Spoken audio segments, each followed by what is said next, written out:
Welcome to Strongest Style, a pro wrestling podcast. I am your host, the living legend, Logan Hurston. I'm of course joined by my co-host, the gimmick killer, Cooper Prater. Hello everybody, I'm happy to announce that Strongest Style is now officially sponsored by the 3 cans of Sapporo beers hidden underneath the cooler at Jack's wedding. Speaking of Jack, he is a giant and the Strongest Style World Heavyweight Champion, Mr. Jack Dudley. Mr. Jack Rhodes Dudley. That's right. I've got a championship around my waist, a ring around my finger, and 2 last names. 2 last names. That's how better I am than all of you. Oh, it feels good to be a married man. It feels good to be a giant. It feels good to be the champion of this lowly promotion. And it feels good to be back here sitting with y'all after such a, gigantic life moment that we all experienced together on Sunday. Jack knows more so than anybody that wrestling truly does have more than one royal family, because now he's in both of them. I am in 2 classic wrestling families. The strongest wrestling name you might ever hear in your life. I'm going to send my kids to the dojo. They're definitely going to get no doubt about that. Jack officially has a free pass to get into the Nightmare family and go on Busted Open Live. Truly every wrestling dream. Yeah, maybe it's strong, actually. I mean, you could go to TNA, brother. Bully Ray's still there. He gets you in a match with the Hardys. Don't worry. Easy. You could be the new generation of Dudleys. What would be Jack's Dudley name? Oh, man. Well, they're all derogatory in some way, so I don't really want to. Jack. He could just be Jack Dudley. I don't know that quite captures the spirit, but I appreciate you for not wanting to go for the low blow like Cooper said. I mean, I don't know. I'm not creative enough to come up with something stupid. Giant Jack Dudley is already that's a wrestling name. Yeah. But anyway, moving on. Even though we did have the show of shows this past weekend with Jack's wedding, we had an attempt at the biggest wrestling pay-per-view of the year and WrestleMania, and none of us watched it, I don't think. Well, I put on a better show. That is true. You did, in fact, put on a better show. Drew more, too, one might say. One might say. In spirit, yeah. The little wedding that could. And the millions watching around the world. I would say the people are sent home happy at your wedding. I can't say the same for WrestleMania, for that crowd in Vegas. Cooper, your favorite wrestler has his WrestleMania moment. Danhausen, how do you feel about that? We've killed him. We've killed him. Oh, he's back. Oh. He's nothing to say. I'm back. Did you hear what he asked you how you felt about your boy Danhausen getting his WrestleMania moment? Oh, fucking incredible. It's about time. Really, I think the WWE is on a big upswing right now, and it's good to see that they really know how to tell stories over there. So. That's actually that's a good point. I wasn't thinking about that. I like Danhausen's bits. They're still good, even in the. Did you see him? I did see a really cute video of him and this little kid who I guess was deaf, and she taught him the that's language for curse, and he was like, "Oh, yes, we'll do this one instead." Oh, I didn't see that, but that's good. He's a chill guy. I can't hate on him. Yeah, he's a real chill guy that works for a fascist organization. Yeah, I mean, sometimes people do that. Look at Sami Zayn. I don't know that Sami's that chill of a guy. Hey, some people do that. Look at CM Punk. The jury's out. The jury's still out.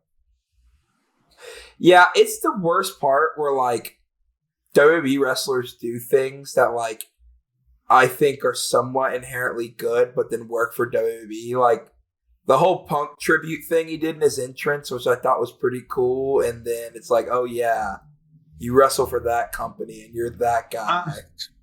Him doing Miseria Cantare? No. You didn't see his entrance jacket? He had his friend, the guitarist. I forget his last name. It's Bo. Bo something. Yes. Yeah. Brody King's friend too. Yeah. And they brought his ashes in the Undertaker urn, but he had him on his jacket, and then he had 3 other WWE backstage personnel who had passed in the last year, and he had them written on his jacket. And Harley Race in the back for like all the people that had like been close to him who had passed in the past year. Michael Cole gave like an interesting shout out on commentary, which is the only good thing Michael Cole did all weekend, and a sea of bad things. But I thought it was a touching tribute.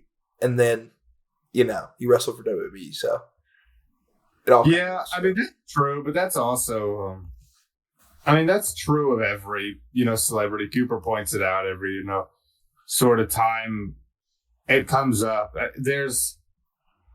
It's the entertainment business is shady and has connections. Not to say that WWE isn't like deplorable. They super duper duper are. But if you start digging into that, you'll find a lot more of things like that across the board in music and in movies and all that jazz. Maybe not people who are so brazen about it as WWE, but still, people compromise their morals for, the ability to produce art and do their thing all the time. There's people that are like, obviously assholes that are wrestlers for WWE, but I struggle to condemn every single wrestler who works there, even if I find it pretty miserable these days. I don't, because the wrestling also sucks ass. Yeah, be good at your job. Fair enough. Yeah, you also should quit your job. I don't give a fuck. I want more of these people unemployed. He wants them either unemployed or to leave for greener pastures, aka Pro Wrestling Noah. Literally greener pastures. It's true. I mean, they have all the ex-WWE guys. Shane Hayes. Correct. That is how he was billed. That's one. The Good Brothers, Yoshi Tatsu, Yes. Kenta. Yeah. Yoshiki Inamura. Yeah, I'm about to say Mr. Slap Daddy himself. God, there's probably somebody else who we're missing, but almost certainly. Super crazy. Yeah, super crazy. Rob Van Dam worked there pretty recently, so Starboy Charlie probably worked there, or Chad Starboy Hall before WWE. Before, that is true. Who could forget the legendary world title run of Muhammad Yone in WWE? Of course. Hey, what fucking actually happened at that WrestleMania show? Does anybody know? Like the results? Yeah, like any of it. Oh yeah, Brock Lesnar retired. Yeah, I know that he lost to Obafemi, and the results of the 2 main events. Bianca Belair got pregnant. Yeah, Bianca got pregnant. The show? No. She is announced she was pregnant for 6 months. Yeah. Oh, okay. That makes more sense. Brock got squashed by Oba and then left his boots in the ring and retired. Roman beat Punk. Cody beat Randy after Randy RKO'd Pat McAfee, and then he got punted and I don't know if he bladed too hard or he actually Randy just kicked him in the face, but gave him a crazy black eye. And more importantly, that means that Pat McAfee is now out of the wrestling business for good. Yeah, we'll see how long it lasts. Devastating. Liv Morgan won the world title in a very short match. They gave no time to any matches. And I'm pretty sure in her promo beforehand, she said that Vaquer was wrestling in the streets with rats and fleas or something basically said some very derogatory stuff and then just beat her. Well, yeah. She did the Triple H Booker T gimmick. The Triple H Booker T match, basically. That's true. And then I listened to Liv Morgan's song finally. And Jack. What's that like? That's awful. It's awful. Oh, I was really thinking that we had a song of the summer on it. Yeah, that was the one. Trouble. That's me. Paige came back. Oh yeah, Paige came back. Tag team characters with Brie Bella. So. I did see that actually. I did see that. Yeah. AEW is in the mud now apparently because Soraya has returned home. Yeah, she's one of the best. We didn't get rid of Jericho, but at least we got rid of Paige. I was like, yeah. I assume she's not using that Ronnie Radke song anymore because I think they broke up. Yeah, she's probably just using her old theme, if I had to guess. They probably just went full Jim Johnston on it. Okay, right on. Maybe they're both coming out to Brie mode together. Weird choice to have her team with the Bellas, considering wasn't like her whole thing like, hey, I'm like the opposite of literally everything that the Bellas are. So yeah, from what they're all old guard though, I suppose. Yeah, they're the four pillars. From what I heard, I think Nikki got like shoot injured, and then they were gonna bring back Paige anyway, and they just brought her in for this match, and gave them the title. She's like, oh, old guard, Look at all these legends. Hey, she's getting that Hall of Fame induction in like 2 years. I saw that apparently Sid was very disrespected at the Hall of Fame, and his family vocally hated the induction. Yeah, his son did. They passed over it after, they did a 2-second reference to it, and then didn't really give him anything. Wait, have a speaker. They didn't even give him a speech. Apparently, he was inducted as part of I know it's all bullshit, but the legacy wing that they've been inducting old 50s and 60s what the fuck?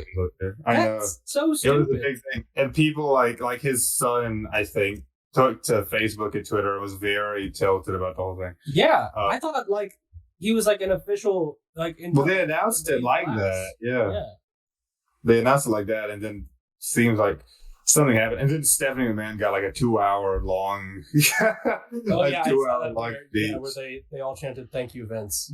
Who inducted AJ? I don't know, John. I think.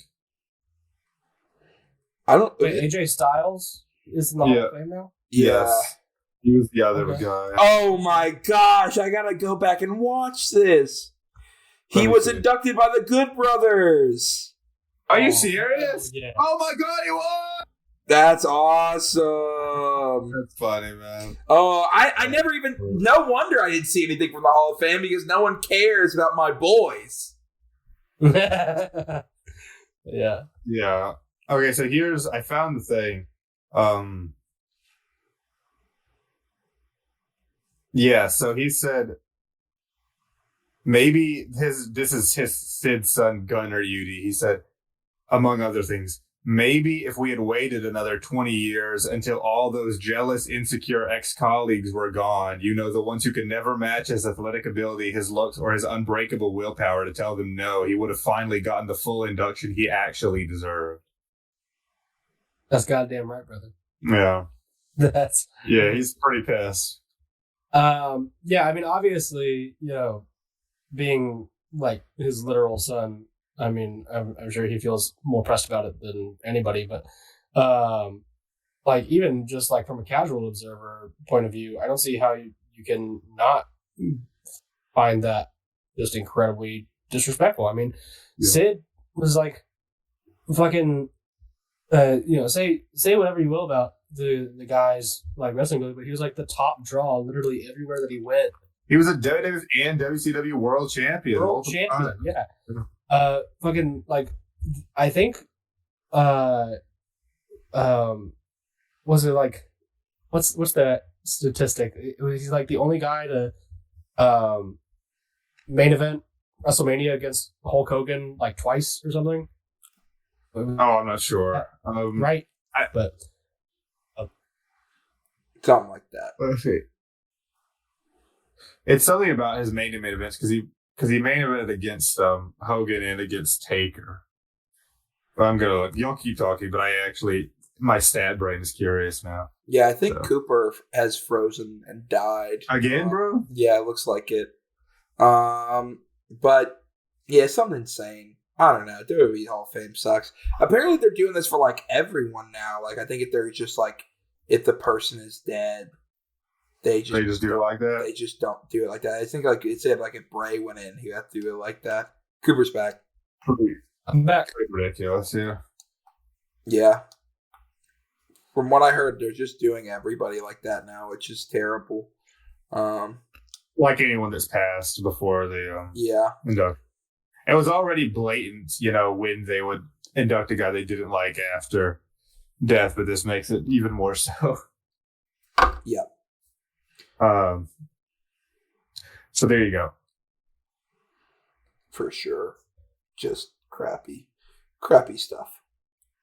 Well, I mean, is there anything else that happened? Oh, well, no, I don't know actually. Mania. Rhea won the world title. Becky beat AJ Lee, and it looks like she's done with WWE for the time being. Becky or AJ? AJ is. She beat Becky for the IC title, the women's IC. There's some WrestleMania weekend stuff probably worth talking about, and I'm not just talking about the Bushiroad stuff. I'm just thinking about the announcement that Bloodsport is over for good. Yeah, most likely. Yes, it ain't over. I did. Well, it's on an indefinite hiatus, brother. That Josh Barnett is on an indefinite hiatus. You know that what's his name is just going to bring someone in. It's going to be Tom Lawler's Bloodsport, or God forbid they might just bring Matt Riddle back. Oh my God! You think that'd be crazy if they did another Riddle Bloodsport? You think that what's his name cares? I forget the GCW guy. I don't want to. Brett Lauderdale. He literally said he said Josh is a great partner and stuff, but Bloodsport isn't dead. Basically, I don't think. Really, I genuinely didn't see that. My thing is I think Lauderdale has a deal with WWE, and all the WWE guys love doing Bloodsport, so he's not gonna stop doing it. I think they will do it. I think, honest to God, here's my hot take.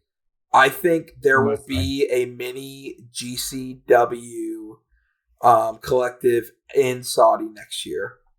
Lauderdale, they're going to go to Saudi Lauderdale has tweeted and said that he's been offered places to do the collective in Saudi. I wouldn't be surprised especially if WWE helps them out, because they've sort of leaned into the existence of the collective these past few years. I would not be surprised. I don't think be fucking insane. I don't think you'll see you might see Bloodsport. You might see WWE sponsored Bloodsport and Spring Break too. Yeah, and Riyadh season. I don't even think you see Spring Break. You are not seeing WWE Effie's Big Gay Brunch. Yeah. I don't think you see Spring Break. Oh God. I think it's mainly Spring Break is the collective show. That's the mania of the collective. I know, but the thing is, I don't think the amount it'd be an interesting. Because the thing is, again, I don't think they bring it over any women if they do it. They're spineless as fuck. I think it would matter very little. We'll have to wait and see.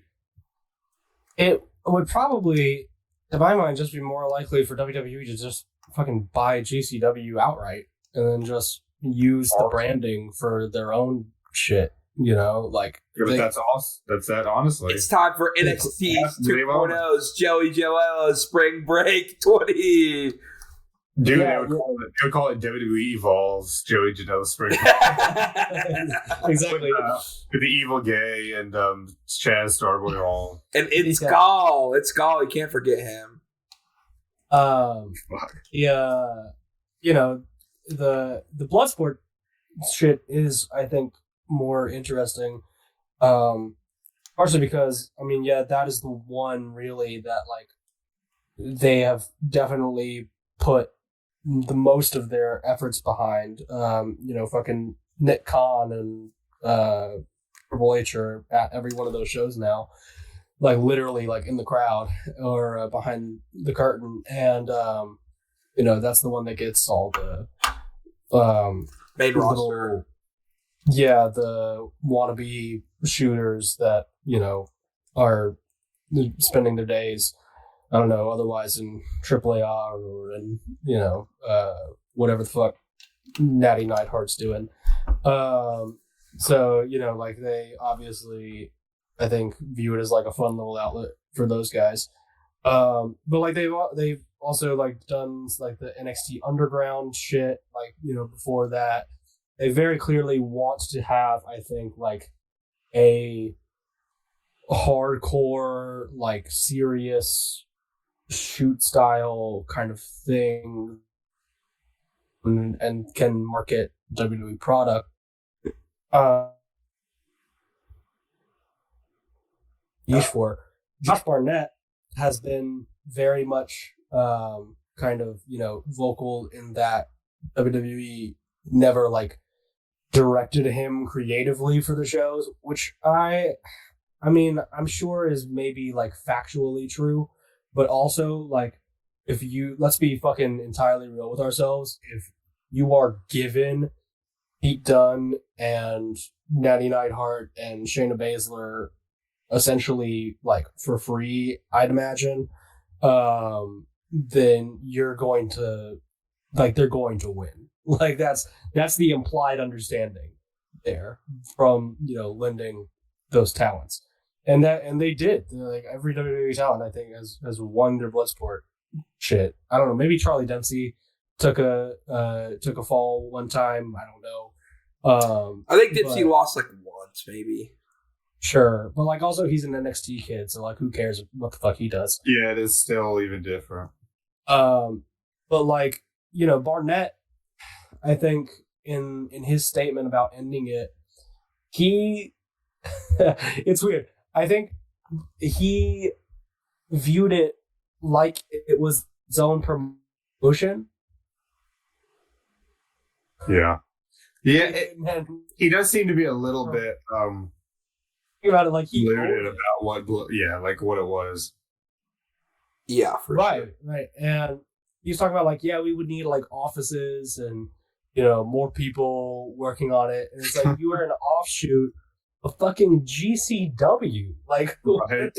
And I respect Josh Barnett, like look, man, it's cool.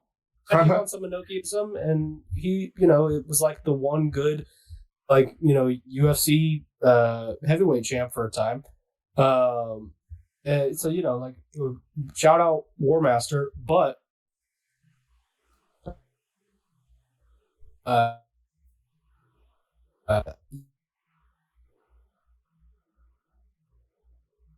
was probably never going to be.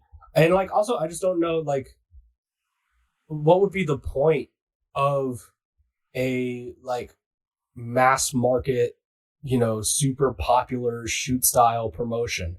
I don't know that I want that. I don't know that anybody really wants. All the people who like shoot style shit like that it's a niche, like nerdy fucking like wrestling snob thing to be into. And all the people who, like all the wrestling that isn't that shit, fake MMA, which it is. Like, so. Right. Yeah. I mean, so. Yeah, it's just, you're right. It doesn't really have mass appeal like that. It kind of worked as this, I mean, a lot of the WrestleMania weekend shows end up being like that, where they're kind of these unique, sideshow attractions. And I don't want to be like, obviously shoot style is a legitimate, art form sort of spin-off of pro wrestling. But it was popular WrestleMania weekend because it was this once a year thing.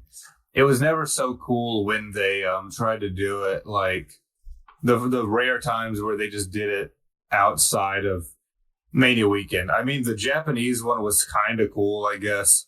Really, just that main event was good. I like the Japan show. Yeah, but still, that worked too. I mean, because it was kind of this special thing.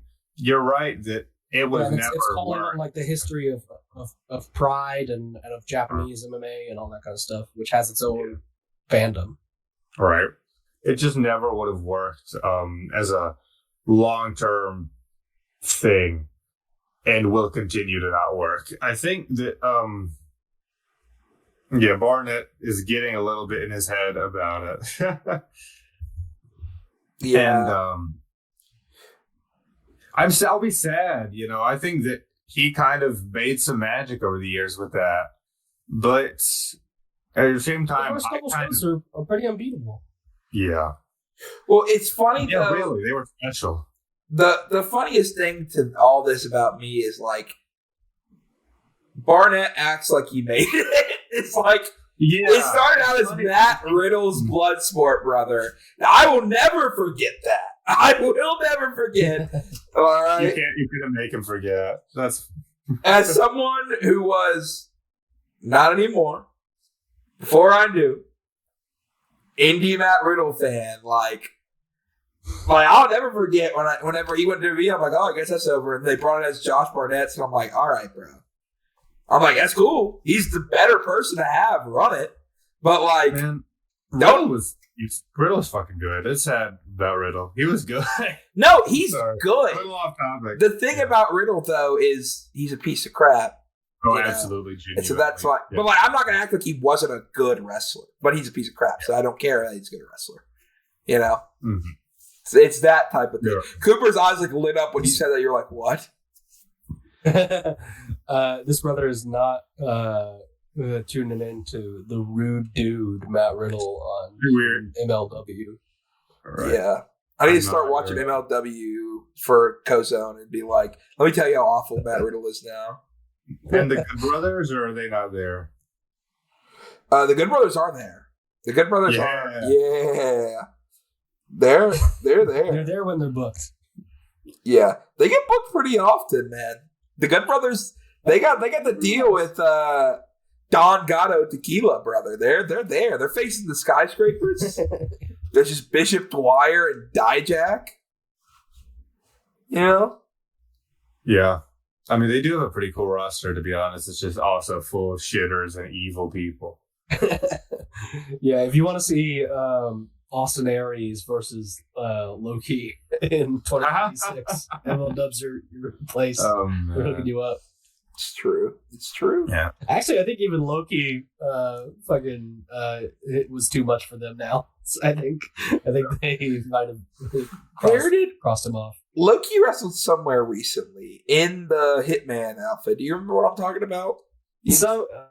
Some fucking Jersey against fucking Hayabusa. Yeah, that's why it got popular, because it was Hayabusa 2.0. Yeah, I think genuinely that I'm kind of, I don't know, like, it's upsetting to me that this is happening, but I think that it is a symptom of a wider thing, which is that I think that the WrestleMania weekend deal has kind of lost its aura. I think it's lost the sauce for sure. Like, it doesn't hit the same. And I'm not just saying that, well, I don't know. I think it's true of a lot of things. It's a different wrestling world. And I talk about it all the time because, my main thing is New Japan. But people really understate how much AEW coming around changed things. I mean, it was kind of a special deal when WWE was like the undisputed top promotion in the world, but people were still kind of looking for an alternative, but still watched WWE. Nowadays, like, a lot more people don't watch WWE. Like, back then, those fans, I feel like, would watch, get excited for the indies, and like the British indies were hot, and GCW was hot, and New Japan was hot, and ROH was hot. But I feel like back then, those people still watched WWE most of the time. They were not. They were supplemental viewing. Right. You know, if you liked WWE enough, you would eventually move on to watching those in kind of tandem. Now people legit, like AEW, like all in AEW fans, and I mean that definitely pun intended, just don't really care anymore about even WrestleMania. I mean, shit. I know this sounds ridiculous, but like a few years ago, I would have probably struggled to put my wedding on WrestleMania weekend. It would have given me pause. I'd be like, wait, this is WrestleMania. But well, it is WrestleMania, and the weekend surrounding it is just, it's not the same as it once was. Not only that, but they screwed you, because if they would have done a WrestleMania at the original date in New Orleans, it would have been the weekend before, and we may have gone to some of these indie shows. You tell me we wouldn't have shown up for an action wrestling show with... I'd love to go to the Big Easy with y'all. That shit would be awesome. That would be awesome. Be careful what you wish for. Here's the thing. We wouldn't have gone to actual WrestleMania. But, like, I think we would have... I don't even know if we would have gone to Collective. We may have tried to gone to see the Death Pain. Yeah, we probably would have tried to go to that. And we would have tried to go to... I think we would have tried to go to Action. Wouldn't you? You would have got to see Carl Greco Malenko versus the Mad Dog live in person, Cooper. You would have to drag me away from that Action show. Have you watched it? Go and see anything else. I've watched the 6-man tag and the Mad Dog Greco Malenko match. I did invest in IWTV because I wanted to try it out for a month, and I watched most of the show. So. This man is obsessed with spending his money. I'm a novice compared to you. You're the master, and just hit me up. Also, all the IWA Mid-South thing is on IWTV. All the what's it called? AWA Mid-South. But what am I looking for? The tapes, all the old stuff. Archives. That's what I'm looking for. Okay, sure. Yeah. Great. It's late, brother. It's late. The Mania Weekend indie scene, I think, aside from the, like general, a lot of the big talent that like really made a big name for themselves from their appearances on Mania Weekend shows. I'm talking specifically like, I remember very distinctly 2017 Keith Lee had just a absolute killer Mania Weekend run. Was just, like show after show I was seeing like highlights and clips and GIFs of just like the most insane shit I've ever seen from this guy, and that like really blew him up and got him signed eventually, and like that used to be kind of how it worked. And with AEW coming up and really kind of taking a lot of the best of that kind of indie talent that would steal the weekend, so to speak, in years prior. The whole thing has kind of turned into more so an opportunity for really like a select number of promotions to promote themselves rather than any of their like particular wrestlers. Like I view a lot of these shows as essentially like, like sampler platters for these promotions, right? Okay, if you liked action wrestling, we gambled away the graphics budget with, this silly 6-man tag with like a bunch of these like technical shooter guys and this like really intense like brawl, battle arts rules match with Mad Dog and Karl Malenko, and also like a really technical kind of masterpiece with Darian Banks and Timothy Thatcher. Oh, well, you should tune in later and see the regular shows that we're running in Rome, Georgia, you know. And, you know, same deal with a lot of the collective shows. I feel like are very much kind of like, you know, mini sampler platters for sort of the various tastes that GCW can cater to, right? You have a little bit of comedy, you have a little bit of hardcore, you have a little bit of everything. You know, that is fine, I think, as a promotional tactic, but when you don't have the same level of star power to anchor those shows in, you know, it really does ask a lot of the regular audience member to give a shit about most of these shows. And what most people, myself included, I think have done is just pick like, I don't know, maybe 2 or 3 really to tap into and to, you know, give a shit about. And then the other ones, like if we hear that there's a pretty good match, maybe we'll check that out. But, you know, for the most part, a lot of that stuff is just not going to get watched. You know, because I'm ultimately more invested in, you know, singular performers than I am in any particular indie promotion at the minute. Yeah. And I think that I am of the same mindset as a lot of fans right now. I think the other thing about a lot of it too is, like, I just think there's way too much of a monopoly on, like, we have basically the GCW collective, right? Where it's just like mainly the same GCW guys. Every once in a while we'll get a legend in there, but even that match most of the time, these wrestlers are wrestling like 8 to 10 matches this weekend. So like most of these matches, though, maybe you go, oh man, that's cool on paper. They're not going to put a lot into it, which is fair because they have to wrestle again in like 2 hours. They have to wrestle again. Yeah. And this thing. And a lot of the GCW talent, it's like the same talent just interloping in all these shows where like there's very few times where it's like the few matches that stuck out to me on Mania Weekend was like the Brody Lee Jr. match because it's like this is his first match. This is his only match, you know.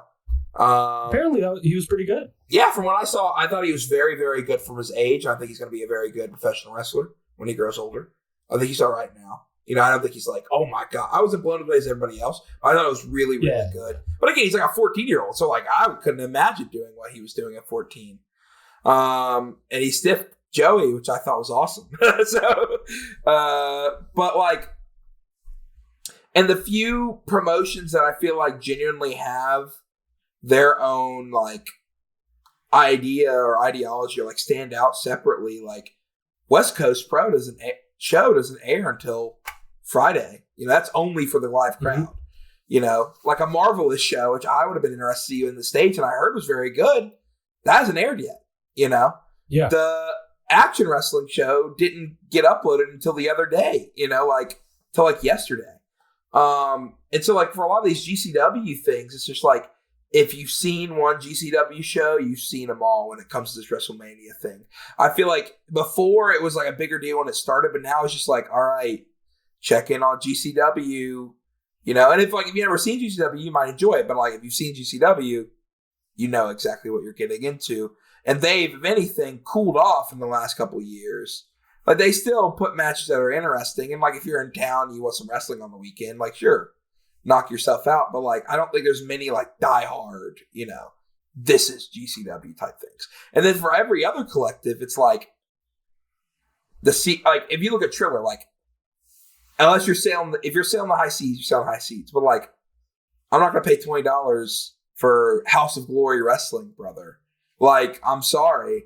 I don't care about seeing TNA talent that bad. It'd be cheaper for me to watch the Hardys on TNA than it would be to watch Hog. You know, like who cares about House of Glory? That's that also, much? Mm-hmm. That's also you raise a good point there that I thought of too. It's the fact that it doesn't feel as big a deal anymore is also kind of a result of how ginormous the roster of both big companies are. Like there aren't really, I was going to say many, but honestly, there aren't really any at all stars that exist in wrestling in America outside of WWE and AEW. Like Connolly is the first one that comes to mind that people want to see, but it's so scarce compared to how it used to be, where there were people getting over with big, popular characters that mostly worked the indies. That shit does not exist anymore. Are you guys implying that people don't want to see 6 Charles Mason matches over the past few days? Yes. Yeah, I am. I don't want to see any Charles Mason matches at all. I was upset a few years ago when I had to see one. Yeah, over the course of one day. I know, right? No, but I'll never forgive you for making me watch that. Oh man. Yeah, but I think it's a combination of sort of all these things. It's just, I mean, it doesn't feel so special anymore, and it's dying. I think too. Like, I mean, I don't want to spend too much time on the segment. I think the fact that it's kind of went away from being like WrestleMania weekend and become standardized is the collective is like a smart business idea, but not great for like watching. I know there's still shows that exist outside of the collective, but it feels like all the big ones are there. And I don't know, like it being standardized in one building with one production team and a lot of the same wrestlers is kind of lame. Yeah, it's at that point too. It's like if it's like, okay, you get a ticket thing and every single show has a different, or maybe like one or two, but it's like half these shows are the same mishmash of rosters. Like even on like collective and non-collective shows, like Abe and Sabre wrestled in, at Despe, right? They were the opening. Yes, they were the opening. The next morning, they're in the 6-man tag. That night, Abe and Stevens, who are also in the 6-man tag, are wrestling against each other. And these are all interesting things. And I think if they're spread out, sure. But it's like we're just seeing the same people, in the same show. Abe and Stevens on the same show that Zack Sabre Jr. is on later. Yeah, exactly. Like it's just like it at this point, like the rare air of like seeing this person. That's why like the things that people talk about the most from this weekend have been the Brody Lee Jr. match, the Sandman retirement, because it's the only match Sandman wrestled in. So like Spring Break was like a genuine somewhat novelty, and people have been talking about Action not having Zack Sabre Jr.'s theme queued up. You know what? That was a good bit. That was a good. You know what it feels like? WrestleMania weekend sort of feels like with all these same talent. What? It feels like watching every show on a New Japan Pro Wrestling tour. Where they only have a certain amount of people on each card. So right. But like at least that is like furthering a storyline. It's like how many combinations of Togi Makabe, Yuji Nagata, and Tiger Mask can we get out of this? Yeah. But yeah, it was just like I don't know. I just got like after a while I got burnt out. Every once in a while there'd be something different like the March Hitchcock, where it's like, okay, we got Mark Davis versus Masato Tanaka, or Bandito versus Galeno Del Mal. It's like, okay, this is something here I can sink my teeth into.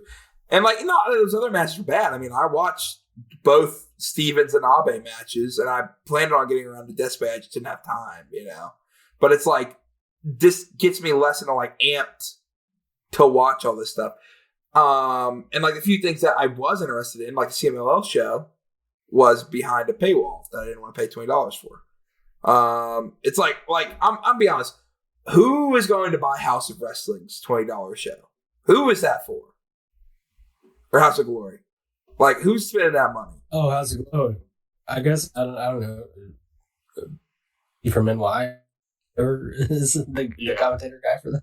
He's commentating it though. He had to pay for it to get the monitor.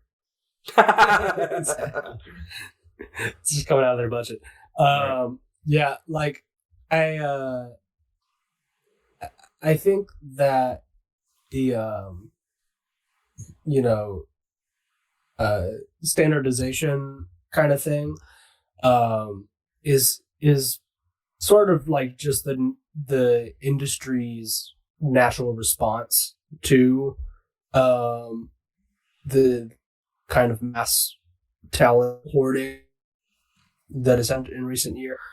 And like GCW doing this kind of like trying to play both sides kind of deal with both like AEW and WWE. It does like make them, I think, sometimes seem a little bit like sort of a money laundering operation, guising itself as a pro wrestling promotion. But it is like a reasonable play for them to make within the environment that they're in. However, it just means that it doesn't feel as scrappy anymore. And I think what really a lot of people are looking for in pro wrestling as a whole these days is something that feels fucking like kind of punk and kind of like, scrappy and authentic. And right now, the indie names that were kind of holding that fort are not scratching that itch for people. And, but the positive side of that is I think probably sometime pretty soon, like maybe even in like the next year or so, somebody's going to take that mantle, and, we're going to have new names and new promotions and new stars who, do really give that kind of shot in the arm that I think a lot of fans, like us and around the world are looking for, that kind of down under alternative. And granted, the things, that's the food, but,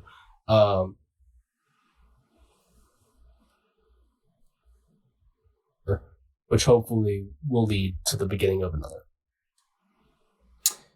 Yeah, hopefully. We'll see. I don't know. Let's talk about real quick before we move on from all the Mania weekends. Let's just shoot from the hip of the matches we've watched that we genuinely liked. We'll start with Jack, who actually watched all of Desperado Pain Invitational, because I feel like it's all. You're asking me to pick out what matches that I like? That you enjoyed, that you'd like to talk about. Well, I was kind of going to save mine for the New Japan segment because I feel like it did have okay. New Japan implications. Me and Cooper will go then, since you're scared. Just kidding. I mean, yeah, I'm scared. All right. He's like, oh, whatever, man. Whatever, man. I watch the We Gambled the Graphics Away show by Action. I hope the bit of the commentary being so terribly hard to hear was for the show, because if that's their genuine production, it's god awful, man. I could not hear anything the commentators were saying. I will say, as somebody who has watched at least 2 or 3 other Action shows, their normal audio production is typically mixed better than this show was, but not by much. Yeah. I'm not expecting like night and day, but like you couldn't hear the commentators out there. They feel like a faint whisper, which 2 things. I feel like they made it this thing because they knew it was going to be such a technical nightmare to get all the stuff from Georgia to Vegas. So they're like, let's just make it the crappiest thing possible as a joke, which is genius marketing. But I thought the Darian Binkston Thatcher match was genuinely. I have not actually watched Binkston. And Cooper, you did not have favorable things to say about him during his 16 karat gold. No, it was not 16 Carry. It was the Jersey J Cup. Oh, Jersey J Cup. I watched Darian Bankston, and yeah, I don't. And I am willing to admit, I genuinely just don't think that he was putting his best foot forward in that particular performance. But I do think clearly he's got some skills. Yeah, and it's funny too. He's legit like a student of Makabe because they said on the commentary. Yeah, that's my thing. Like at that Jersey Jacob show, I saw. I was like, okay, you're wearing the Makabe shirt. You better fucking wrestle like Makabe, or else I'm gonna be real pissed off. And he didn't on that show, but he showed. I think he has that capability, but he also leans into like. I mean, he did like the whisper in the wind in this match. So, and there were some spots still that like, I'm like, okay, you don't need to be doing all that. But like, I thought him and Thatcher had a really, really solid match. Something that like almost borderline match of the year for me. Not like the match of the year, but like in that type of list. I thought that was pretty good. I like that they're apparently the New South champion is a wrestler named Big Dave. I don't know if you saw that, Cooper, but that popped me huge. Literal redneck guy, and there was also a wrestler called The Wall, which is a WCW guy, and so somebody now is going by The Wall, which I thought was pretty funny. Have you heard any of this last like minute, Cooper? Not at all. Dang it! I said the New South champion for this promotion. They had the New South champion there, and his name was Big Dave. Oh yes, I am aware of Big Dave. Yeah, that's good. Are you aware of The Wall? Like, as in WCW, that's The Wall, brother? There's a new guy that goes by The Wall. El Hijo del Wall. Yeah. That's fucking hilarious. Hey, I have crazy lag right now, so I'm gonna just dip out of here. Okay. We're gonna take a break. Me and Jack will have a little rendezvous right here. Yeah, we're actually just gonna end the show right here. Bye. Oh, good night. So on a scale of 1 to 10, how do you rank your first 3 days of married life? Oh, it's been pretty great, to be honest with you. I mean, I really enjoyed watching the Takagi versus Zane J match with her yesterday. No. Her saying that Zane J had aura made me respect Sarah so much more. She sees what I'm seeing. He finally debuted Zane's music on that show, so I think that's what got her. No, she was she thought he was cool. No, really though, it's been great. The day in Montgomery was great. It is annoying not being able to do like a proper honeymoon right away and having to work for like the next week and a half, but I think it'll be nice to slowly sort of move everything over to the condo, and then when we get back from the honeymoon, it'll be like just our life. So that's cool. I'm excited to hear about your honeymoon. Also, the episode, when you do go on it, the episode you're going to be off, me and Cooper are not watching any current wrestling. We are doing straight retro. We're going to find some BS to watch. It's going to be the best or the worst episode. Have you not told him about this yet? No, he knows. We just haven't decided on anything. No, I don't. I said that at the wedding. You don't remember anything at the wedding, bro. Oh, shit. Oh, that was happening.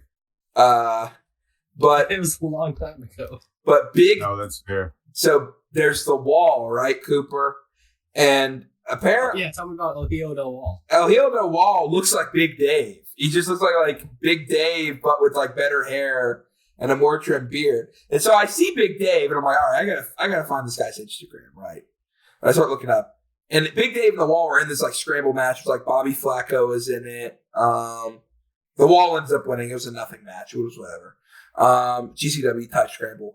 But I was looking at Big Dave's Instagram, and he wrestled the wall one-on-one in a match that was a barefoot hillbilly scuffle. And I have to find that match, and I have to review it for the podcast. But I'm all in on this Big Dave guy. I think I really got to go back and start tapping into some New South because all right, Big Dave is a hilarious name to hold that belt too, of all the belts. Yeah, it's fitting for the New South heavyweight champion. Yeah. To call himself that. But I watched the 6-man, which was very, very, very good. Mainly because the action 6-man? Yeah, the action 6-man. Because I just like Jonathan Gresham stooging the whole time. You may or may not like that, but I thought it was funny. I did not care for it. I just liked him getting him like fake. I did like the finish though. I thought the finish was very good. I like the finish. I liked when Abe and Stevens were in it. Because it felt like they were the only two people who really gave a shit. And everybody else I thought was just kind of fucking around. Which like is fun. It's fun to I'm sure it would have been more fun if I was there in the room. Probably would have ate this up. But just watching it on a like 2-day delay. I don't know. I was like, all right, can you fellas actually fucking wrestle, please? I just enjoyed like I don't know, it felt like a very party atmosphere from wrestlers I don't get a party atmosphere from, which sure. I thought was interesting. I also enjoyed whenever Priest came out with Abe and Manders was still at ringside and he said, "No, he's bad. Abe, he's bad. Don't listen to him. He's bad." I thought that was very funny. I also liked everybody just selling Abe strikes like they were death. And just like didn't knock them out and stuff like that. It definitely could have been way better. And I think Monticello tweeted about it and said like that Gresham was like the total weak link in this match. I don't think that's true. I think that he was the most obviously checked out. But I don't think he's like the weak. Like, you know, it's Suzuki on vacation. Like, you know, I don't know how much more checked out. I thought Zach was pretty checked out. I thought Zach did not care at all. He was like, "I'll get in a couple spots and that's it, brother. We're going home." He said, "Get me out of there." Yeah. I will say, speaking of Big Gretch, I have seen a couple of his recent indie run matches from this year, and some of which I think are genuinely really, really great. But he has more so recently been leaning into kind of a like sort of I'm not taking this very serious sort of like character. Like he leans a lot heavier on sort of like the Les Kellett kind of like fun and games, but also like if you genuinely give me your arm, I'm going to like make you really regret it. Mm-hmm. Which I think like that is more of a mode of him that I am into rather than this, which was like all shtick and no real like bite to it. Yeah, there was none. Yeah, but like I don't want to make it seem like he doesn't have it still, because I think he does. But you just gotta tune into like, I don't know, like PWJ, which is like the one match that I saw from him that I thought was really, really great. And like, you know, I think, you know, it's just a handful like of stuff here and there. But, was the CMLL match against Cetro not good? I thought that was pretty good. I heard it was pretty good. Oh, but that was on Maple Leaf Crow's yeah. show, which I did not watch. So I don't know. I can't speak to that one yet. But hey, speaking of CMLL and their show, it was the first ever CMLL solo produced show in America. They have, of course, you know, teamed up with other promotions to put on shows like Major League wrestling, and I'm sure some other indies here and there. But this is the first fully CMLL show on American soil, and it was all right, as a lot of these are going to be. The big one really that I was looking forward to, though, which was the continuation of the Ultimo Guerrero Blue Panther feud that has been running intermittently throughout the year. And pretty much all the matches leading up to this one I thought were like match of the year quality and incredible feats for two performers kind of getting a second wind in their older age. And this match was by far the best one on this particular Vegas show with these two. And they really did, pull out big, impressive, high flying spots that are incredible to watch for particularly Blue Panther. A man that visibly aged, doing, topes and hurricane ranas and in pretty perfect form still, is always impressive. I will say Ultimo Guerrero seems like he was definitely playing up to the American crowd a little heavier than I would have liked. I prefer my Ultimo Guerrero to be a little more, classic Rudo, not really giving the crowd anything, except, to glorify himself, which, was a dynamic that I think made the previous matches really sing. So like this one, it's not like match of the year, I don't think. But it is still very impressive, if you want a taste of one of the kind of classic CMLL rivalries of this year. I would maybe check that one out. And the main event on the CMLL show as well, which was a big tag match with the teams of Angel de Oro and Hechicero as the Rudo team going up against Templario and Mystico for the Technico team. And I thought that was a whole bunch of fun. They did, I think, 2 out of 3 falls, and the crowd was super into it, bought into everything, treated Mystico like the god that he is.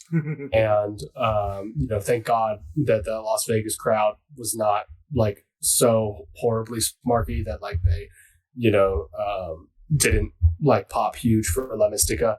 But they did. So, also Claudio Castagnoli and Atlantis Jr. put on a great match. Congratulations, young Claudio. You got away with it this time. Next time you might not be so lucky. Not too near, bro. Bro, we didn't even get on the Mad Dog versus Carl Greco Malenko. We didn't, but it's a match of the year. And, dude. There's not too much to talk about because it is very short, as it should have been. But yeah, I mean, it was everything I thought it would be. I'm excited because at the end, Mad Dog put down the chain. It's like next time kind of thing. Yes, sir. So far with Carl, like, we've only seen these battle arts. Sorry, yawning late. These battle arts type matches, which obviously favor him, even though he is older because he is the battle arts guy. So to see him in a straight up Mad Dog collar match, like, I don't know if it'd necessarily even be that good because of, it'd be a different style, but I'd be so interested to see it, It's just such a spectacle. That's the match that I want to see. This played a great part in building the hype for it, if that even is anything that they are planning on doing down the road. But yeah, Logan, was this your first time seeing Yes. Malenko on the because I don't think you watched that. I didn't. Yeah, I didn't get to see. I wanted to watch the Death Valley Days one, but I didn't get to. So yes, this was my first time. What did you think of him? He's a beast. He is the ultimate grapple F wrestler. Like, his strikes were all right, but like, I mean, he was putting my boy in a blender. He put him in a blender. He put the I know. He gets all on top of you. Yeah, and it just will push you down. And anytime you think you have him, he just like flips you over and puts you back in an arm bar or something. And like the almost Death Rider onto his knee was like,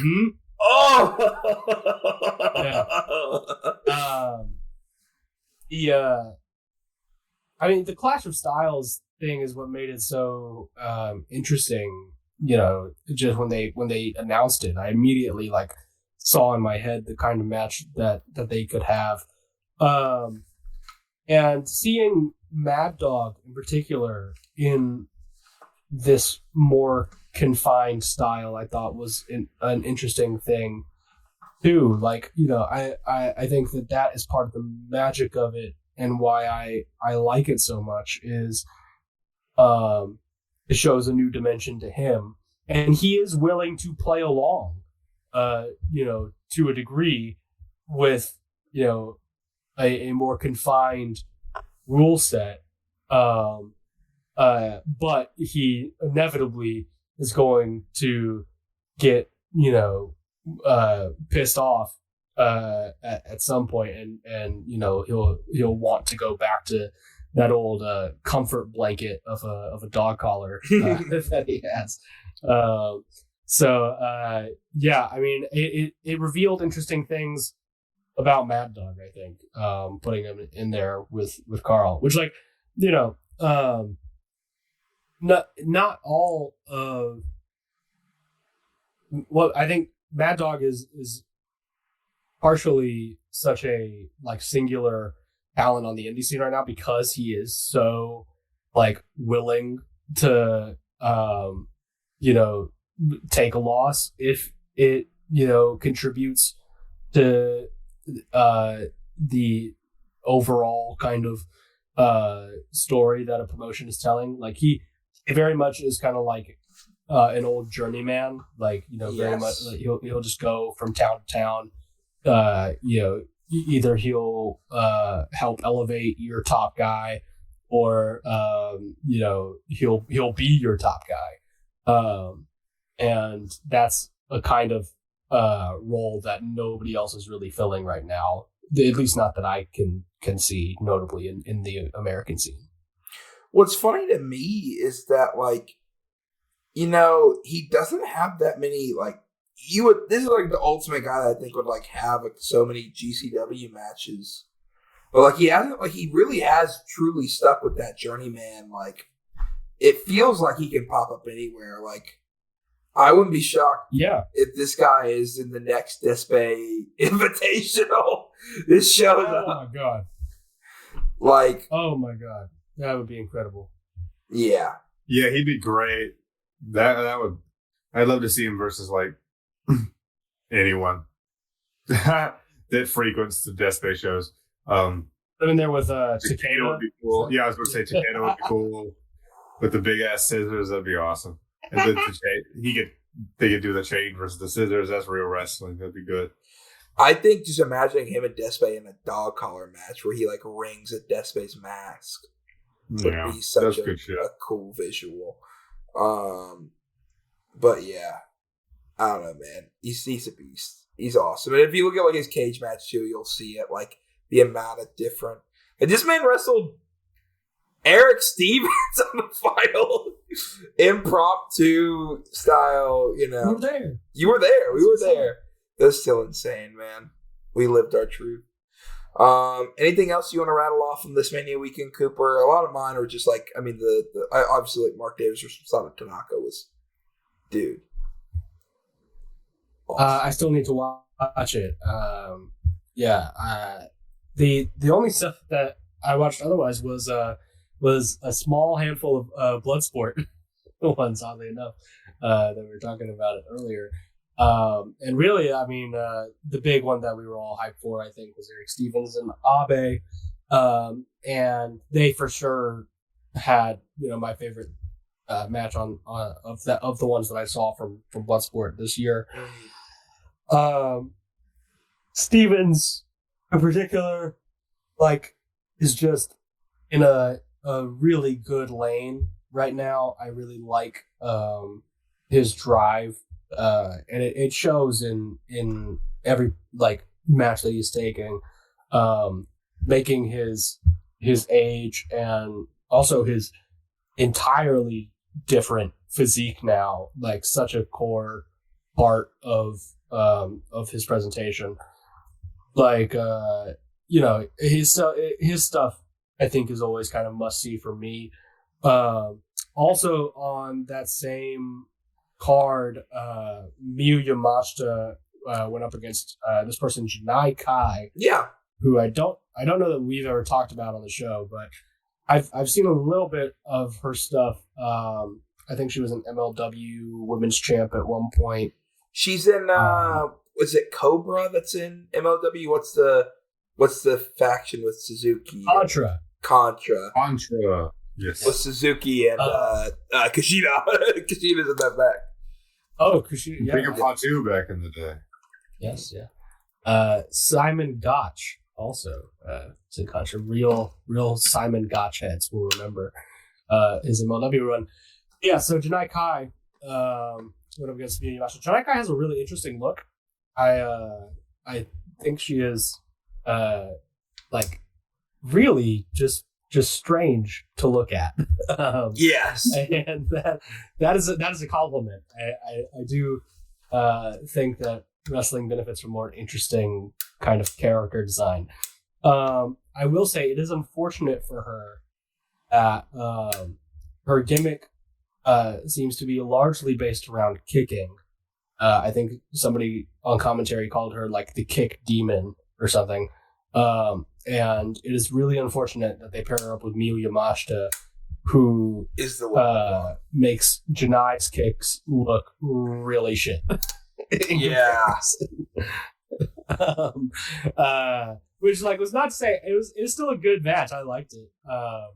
But man, you could just see it was night and day, how crisp and just laser beams right to Janai's head and stomach and leg. The snap that Miyu gets on those is insane. I think Janai maybe needed to switch up the game a little bit. Maybe take it to the mat, instead of the stand up. Yeah, that was an interesting one too. And of course I watched the main event, Blue Justice, Yuji Nagata, savior of New Japan in the dark days of Nokiism, fighting Josh Barnett once again. It's 2001 all over again, boys. And a rematch of the century, bro. Yeah. It was fun as a novelty. And actually Nagata was way more giving than I thought that he would be. Really? Yes. I think you could tell he was kind of into the idea of getting to show these nerdy ass Americans who the fuck Yuji Nagata is. And Barnett does pretty much what he always does, but they were very visibly this was the longest match I think on the card, and I that was not a good idea for either of them. Barnett's always does these long matches. It never feels like any of his are ever short. which I don't think is a good thing for like his. Like, I don't understand. It's funny too. Yeah. It's funny too because shoot style is like the one sort of thing where that's not expected at all. You know, like main events often are super short and shoot style, just like they could be in, you know, any actual fight, and nobody really cares as long as it's hard hitting and shit. I mean, that's an oversimplification, but it is true that really nobody expects shoot style matches to go 20 minutes long. That's that's not a thing. So maybe if he was also nobody expects 55-year-old Yuji Nagata and like 45-year-old Barnett to go that long. Sure. Maybe he should have done a bit more of a realistic tribute. Maybe studied some more of those Maeda tapes and just kicked him in the dick and gotten over with. Yeah. The one piece of news that I forgot to say during this Mania week, I don't know if you saw it, Cooper. It wasn't the action show. Cruel is kind of getting blackballed because of his actions. Oh, yes. So Cruel was the IWTV Heavyweight Champ, which is basically the independent wrestling TV stuff, which they have in a bunch of promotions. It's their like belt that you can go anywhere and that are on their platform and wrestle. It's a pretty big deal belt. Like a lot of Beyond used it, stuff like that.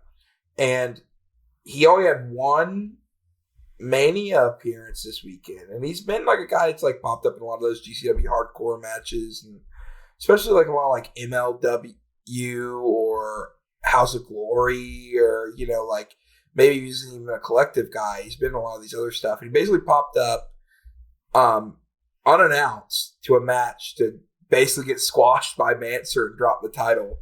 Mansoor came out and he's like, I quit TNA. And everyone's like, F TNA. And he's like, I came back the last couple months for independent wrestling because there ain't nothing better than wrestling for the best fans, the independent wrestling fans.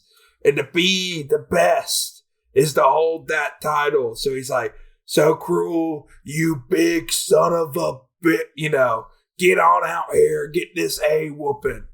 And then Cruel comes out, no pop, no reaction, nothing. I'm not kidding, crickets. He comes out, he holds the title, he brings a chair to the ring. He goes swinging at Mansoor. Mansoor ducks it, hits him in the balls, hits him with a chair shot like 4 times. It's his finish. 1, 2, 3, that's it. And then Cruel walks away, and Mansoor wins the title and continues his promo. That's so fucking good. Yeah. So, I mean, he's not going to be blacklisted from all independent wrestling. I'm sure like some smaller shows and stuff like that. And whatever his... He should be. Not because he is like a scumbag who manufactured a fake stabbing story to justify beating up a fan and getting wrestling banned from a historic venue forever. But just because he's a massive shitter too. Yeah. Like, he'll get booked at like his hometown promotion probably in small. The thing about wrestlers is like, truly, if you have any sort of a name, I can talk so much shit. We like might have some of these people on the podcast at some point. Yeah. The thing is like about wrestling is like, no matter what you do, if you have some sort of a name, there will be some independent show that will book you, brother. Oh yeah. I mean, people are still booking Marty Scurll. Slamovich. Yeah, and Marty Scurll. Exactly. Like, he will get booked. But, like, I don't think he'll ever be, like, he may never get, like, any big indies ever again, or it'll be a long time, Especially, like, if independent wrestling TV is, like, sweeping him under the rug. And, like, bro, they had Drew Gulak on their show. Like, that's a pretty bad. He's ticked off a lot. I know Lauderdale is really ticked about the whole situation. So like, he'll never wrestle in GCW probably ever again, or it'll be a while, Take that little Party City Riddler mask over to Oshkosh, Nebraska, or wherever. Yeah, but I thought that was just very funny. Because like literally, I'm not kidding. You could hear nothing.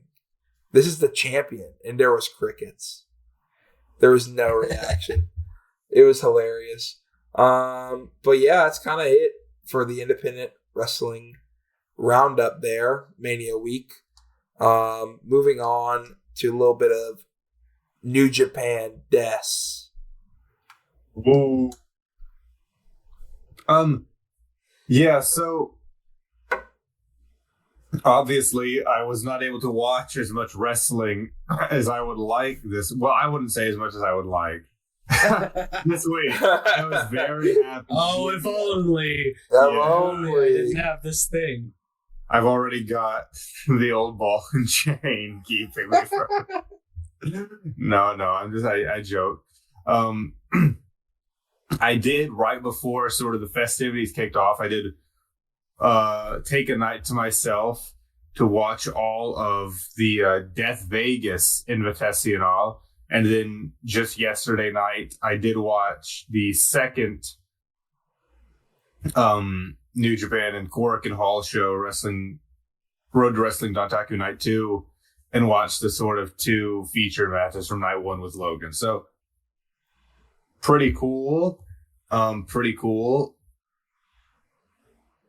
I will say I really have come to love the Invitational shows. I think that they are something very special in New Japan and in wrestling as a whole. They kind of scratch that itch for me that we were just talking about, of like the cry for something a little more unique and a little bit more gritty. I know it's coming from New Japan, but I don't know. They've become kind of must-see for me. With these main events especially are just so fucking cool. I mean, the last one before this, the Kasai versus Desperado singles match for the junior championship. So much. That's really probably one of the best, junior heavyweight championship matches of the 2020s, maybe ever. I mean, it's so, their rivalry that spawned this whole sub-brand is so unique and so special. It really stands alone in like modern Puro, is like a genuine, can't miss rivalry. And I'm not going to sit here and say this 3-way that main evented this show approached that, but it was really good as well. And I think captured the spirit of the Invitational. So, from the top here, we've got Zack Sabre Jr. versus, my sinuses. Seasons are changing. It's dusty as hell in this room. I think I need to clean it out a little bit more before I continue to use this in the future. Anyways, it opened up with Zack Sabre Jr. against a promoted ex who ended up being the aforementioned Fuminori Abe, which is not really a surprise if you look at the cards for every other show, but ended up being probably second or third best match of the night. It was really good. The two, obviously, it's no surprise. The two worked really well together. There was a lot of fun playing to the crowd. Abe, people, he leans into this more nowadays. He's really fucking great comedy wrestler, as well as, his ridiculous technical and hard hitting abilities. He's a funny guy. He just was doing sort of great bits the whole match. It's not even necessarily like the bits. I like just like physical. I think he's got good physical comedy, like the face. Yeah, you're right. Yeah, body language, all that kind of stuff. He's got good reactions. That's true. And yeah, the match was great. It ended with Sabre sort of taking the win with a Zack Driver out of nowhere, which one of the collective commentators said Sabre Driver, and I was like, that is not right. That is not right. Who was even commentating? It was Veda and some guy I'd never heard of before.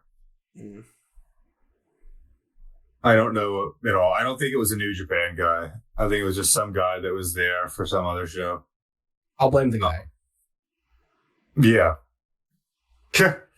This match is a little bit interesting because the rumors of Fuminori Abe getting sort of talks with like talking with New Japan about possibly coming in. The rumors were saying that he was going to be debuting as a new junior in TMDK. So I don't know if this is going to materialize into anything like similar to those reports, or if they're just kind of not happening anymore and I'm holding out hope for something that fell apart.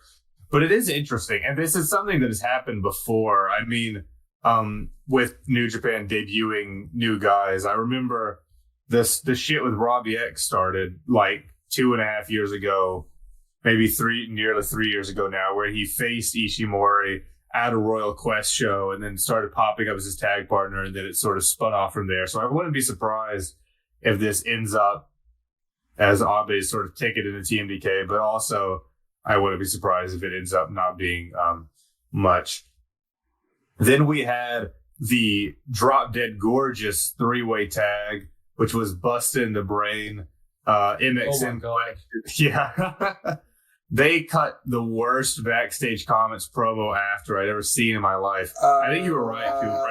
I think Price is actually the worst of the two. He's the most like grating wrestler I've ever seen or heard. Oh my! This gimmick is terrible. Wait 1 sec. I think you forgot a match.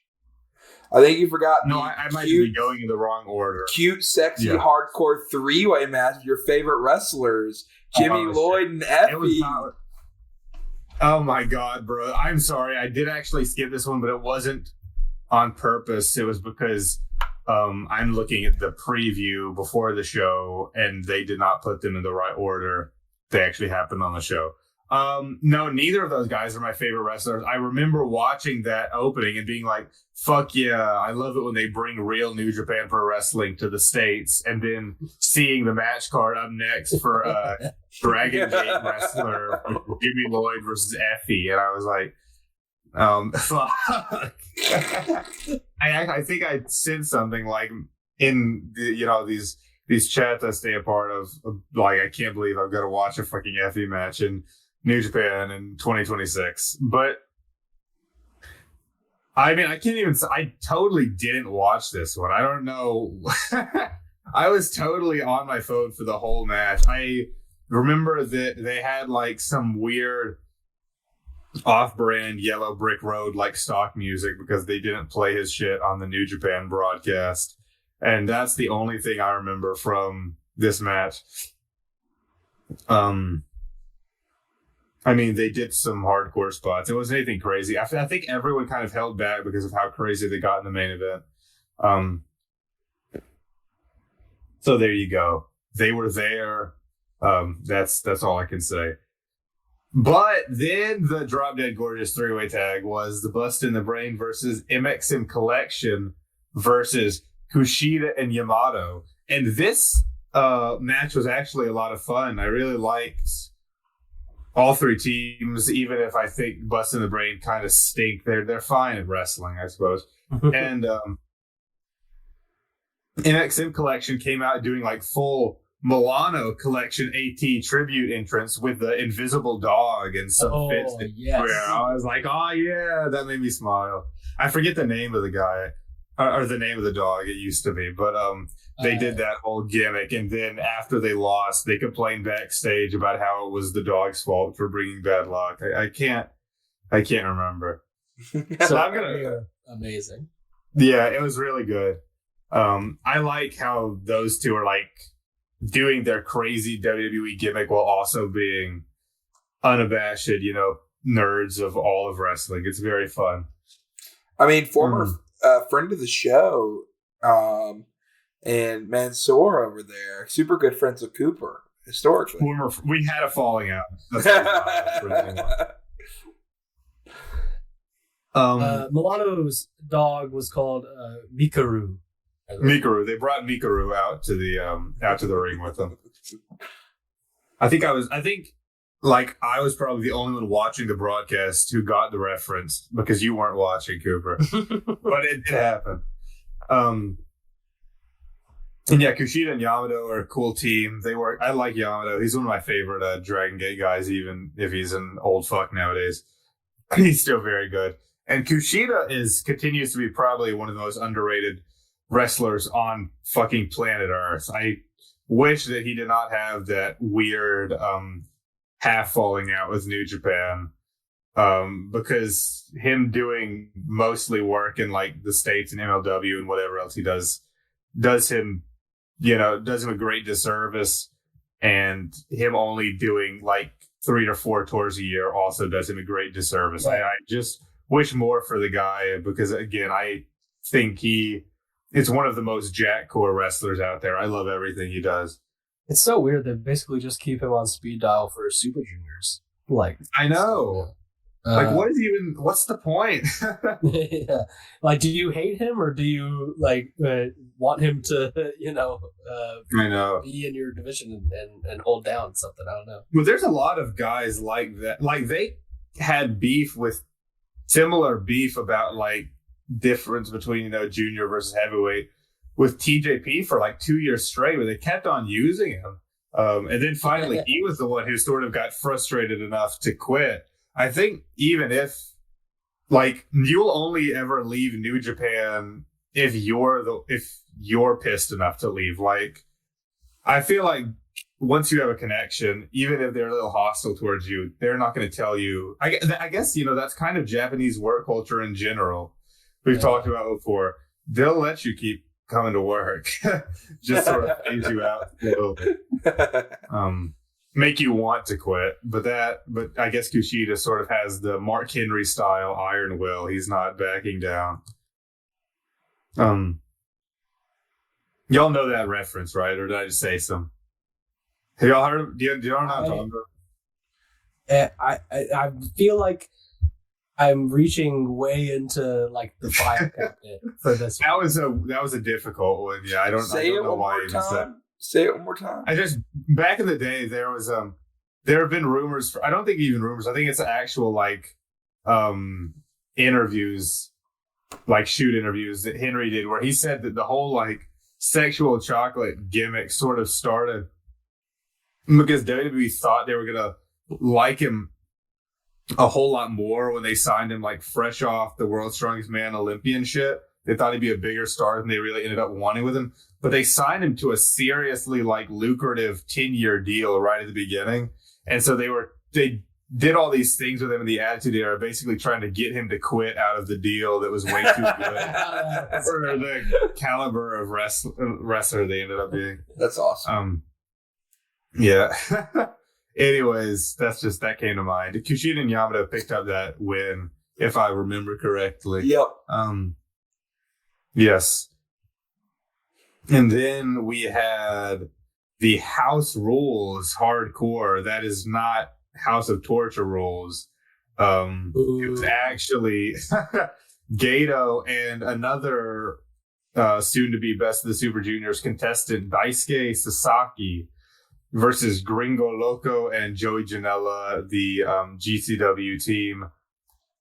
This one was honestly kind of fun. It wasn't anything crazy, but they did some good spots. And it was fun seeing Gato do hardcore matches. That is not something that he's like ever really dug into before, which is funny. And Daisuke, I like him. He's got a good look, and he's a cool punk rock sort of DDT wrestler. I'm excited to see him in the Best of Super Juniors. And I mean, Joey is fine, and I've never really liked GL. So sorry, I think Logan, you like him, or at least you got that picture with him. I mean, I have his hat. He's the base god, bro. Yeah, he's the base god. He's not my favorite. I was gonna say, Logan, now is not the time to downplay your love of the white boy with cornrows that comes out to do sex. Look, I will say, when I first witnessed Gringo Loco, and he wrestled possibly the best person he could have wrestled in Arez, who is now El Clone, in Huntsville, Alabama, and I saw the dumbest looking white boy ever coming out to Way Too Sexy by Drake. And he said, and his nickname was the Based God.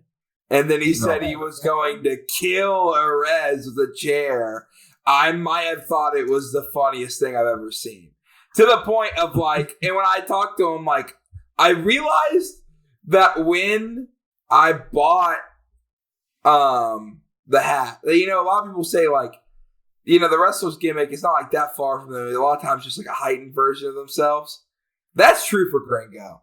Oh man, to an embarrassing degree. That's possibly the funniest guy that you could say. He's possibly the funniest. Yeah. And so I will not say I'm like that's my diehard boy, but like I will always like I will laugh watching. I will enjoy watching a Gringo Loco match for what it is. He should be signed, but he's very enjoyable, and he's a good base. He's a good base for some luchadors. Mm-hmm. That's fair. And a little preview into backstage comments here. Daisuke Sasaki promised that they were gonna do it his norm. I have heard that his normal shtick is kind of lying in promos for no reason. And at the end of the show, he promised the world a U.S. deathmatch tour for the new Far East connection between him and Gato. And I hope that one materializes. I don't want that one to be a lie. He also said, I think in a Tokyo Sports interview later that week, that he was quitting all future tour dates and staying in the States for the foreseeable future, including I would honestly that one might be true, but it would not shock me if it's true either. Weird guy, Daisuke Sasaki. Somebody get that man in there with Bryan Danielson. I got it. Yeah, they're the two. One of them always lies. One of them always tells the truth. You have to figure out which is which. Oh shit! Then we had the high stakes heartbreak, deadly airtime, and cutie crime. Well, that was the original one. It was going to be the two high flying kids of Japanese wrestling. Dragon Kid, who I didn't know, I'm not a Dragon Gate guy, is a dragon old man. He's like in his 50s. You cannot use that name anymore, brother. That you are like the young bucks these days. They are the old fucking bucks. You cannot keep that going. But it was him and a Stardom Starlight Kid. And it was supposed to be a sort of new version of the world's cutest tag team, with El Phantasmo swapping out Taiji Ishimori for the cutest in the world, Maki Ito, in this mixed tag. But it turns out that Maki Ito, funnily enough, for a Japanese wrestler who works so often in America, actually is having visa issues and couldn't get down to Vegas for the weekend. So they kept it a secret until the show, and it ended up being one of my faves, Micah, which was very fun. And honestly, yeah, she ended up sort of being the highlight of the match. And this match, I know I'm an ELP hater, but he's had at least two matches that I really liked in New Japan the past few months. He had a really great bout against Bolton Oleg in the New Japan Cup, and then this match too ended up being really, really good. I won't call it the match of the night because, you know, the spectacle of these death pain main events are always great, but it was probably the second best. I think I liked it even more than the Abe Zach match. It was just really fun, high flying stuff, crowd pandering, and they ELP was doing some fun like heel work of beating down on poor 4'10" Starlight Kid and being kind of a general asshole. I don't know. He's been doing this a little bit more lately, so I don't know if it's just him being normal ELP, bored as shit and not knowing what to do, or if he's actually about to do another heel turn. I saw this morning I saw right before we started the show, that he was filming some matches for Ring of Honor. So I actually kind of hope that he's leaving and and not coming back despite the praise I just gave him. I hope that he leaves and does not return.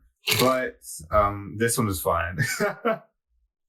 There were some funny moments where they kind of had Micah doing the Maki Ito spots because ELP was asking her to, even though that's not her shit. Like, she kept on trying to do the Micah or the Maki Kokeshi and missing and hurting her head, and ELP kept on egging her to do it more. And then he finally held Starlight Kid down so that she could do it without fear of Kid getting up. But then Kid pulled ELP into it, so she was able to do it, but she did it onto ELP.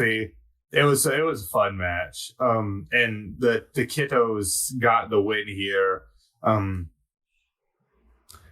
Yeah, I really enjoyed that one. Leading into our absolute balls to the walls, invitation only, love and pieces, 3-way death match, hyphen at Journey's End. The longest subtitle ever for a wrestling match. Nick Gage and Matt Tremont, the Hate Club. Yeah, the Hate. I was trying to remember. I was like, it's not fucking MDK gang. That was a real thing. It was the Hate Club versus Desperado and Jun Kasai versus the Death Match regulars Masashi Takeda and Rina Yamashita. And I mean, yeah, what can you say? This was absolute fucking gnarly. The sort of death match mixed with Japanese main event style, like progressively high stakes that these two have been doing in their crazy deathmatch main events over the past few years. It was cool. I think Gage, I haven't seen Nick Gage in a long time. I remember when he came back to wrestling sometime, I think it was last year, I saw a lot of people saying, that it's kind of crazy how much better he looks and how he'd gotten himself into really good shape for such an older guy and a deathmatch wrestler and a guy with all these, well-documented issues. But it's true. I mean, he really looks to be in sort of the best shape and the best state of his life. Dude looked like a killer. And Tremont too. Tremont is one of those guys that I think is retired a few times, but not actually retired, right? Or am I crazy? It is very likely, although I don't know that he has ever had a stretch longer than like a month without a match, really. That's really fun. Yeah. Because I swear I remember when I was into like deathmatch stuff back in like probably the 2021, I swear I watched an ICW No Holds Barred match that was billed as like Matt Tremont retirement tour. But anyways, he's clearly still here, so I mean, what's the point even bringing it up? He's doing his Terry Funk era, man, and I will never retire. Oh my god, that's not Terry. Yeah, I mean, they brought out the works for this match. They had the light tubes all around the ropes. They had the glass panels. They had Takeda's scissors. They had all kinds of shit. They had Desperado. He got his mask ripped by Takeda like in the first 5 minutes and did not put that on. But the thing I like about these death matches is that you never really get that good a look at Despy's face because by the time the mask is ripped off, he's already got like a ridiculous crimson mask. So it's not like you see him as a normal guy. Yeah. He's kind of being obscured by the gore. The main story of the match was kind of Kasai versus Nick Gage, which is sort of two deathmatch legends, who never really fought each other before. Though Yamashita too. Rina is, I'm sorry. I know my commentary is all over the place with this match, and you'll probably want me to move on at this point. I've been talking about this little shindy show for like 45 minutes now. But Rina is fucking great. She's one of my favorite. I mean, I love Mi Vida Loca and Stardom, but it's just ridiculous to me. Like wrestlers like Desperado and Rina who kind of hit it big and then continue to do this kind of stuff. Well, Desperado's even weirder. He sort of got a love and a taste for it after not doing that, and that's something that's even more rare in wrestling is to sort of find a love for this kind of thing late in your career. But I don't know, man. I really love this. I think has just like since becoming more of a stardom kind of regular, I guess, in Movie Loca. Everybody in that faction too, because like Suzu Suzuki is in there too, and I feel like they just like Suzu did a death match with Rina back at Barb Sasaki's Crazy Fest. Yes, pay-per-view a year or so ago. I remember watching that. They still do dip into that. I just think like that maybe it being in like the big Bushiroad kind of, very idol heavy type of Joshi promotion, it just, there is only kind of so far that they are allowed to go. Yeah. Which is a real shame because they're both have boatloads more charisma than a lot of people on that roster. Mm-hmm. Yeah. So,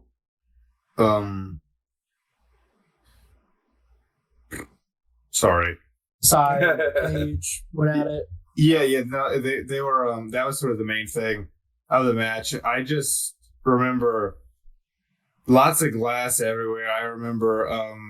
I don't remember much, to be honest, but I feel like that was because it was very late at this point and I was tired. I do remember having my eyes sort of just wide every 2 seconds. That's kind of how these ones are. The match ended with Tremont. I do remember this, with Tremont delivering a pretty sickening choke slam through some glass panels on Despe. And then Gage would come up and land 2 pile drivers and then a power bomb all over the glass-covered canvas to actually pin Desperado, which surprised me. He felt like the one that you'd think would be the most protected in this match. But they took him out, and then in the post-match promo seemed to hint at Gage versus Kasai singles match on a future, I don't know, either Freedoms or Invitational show.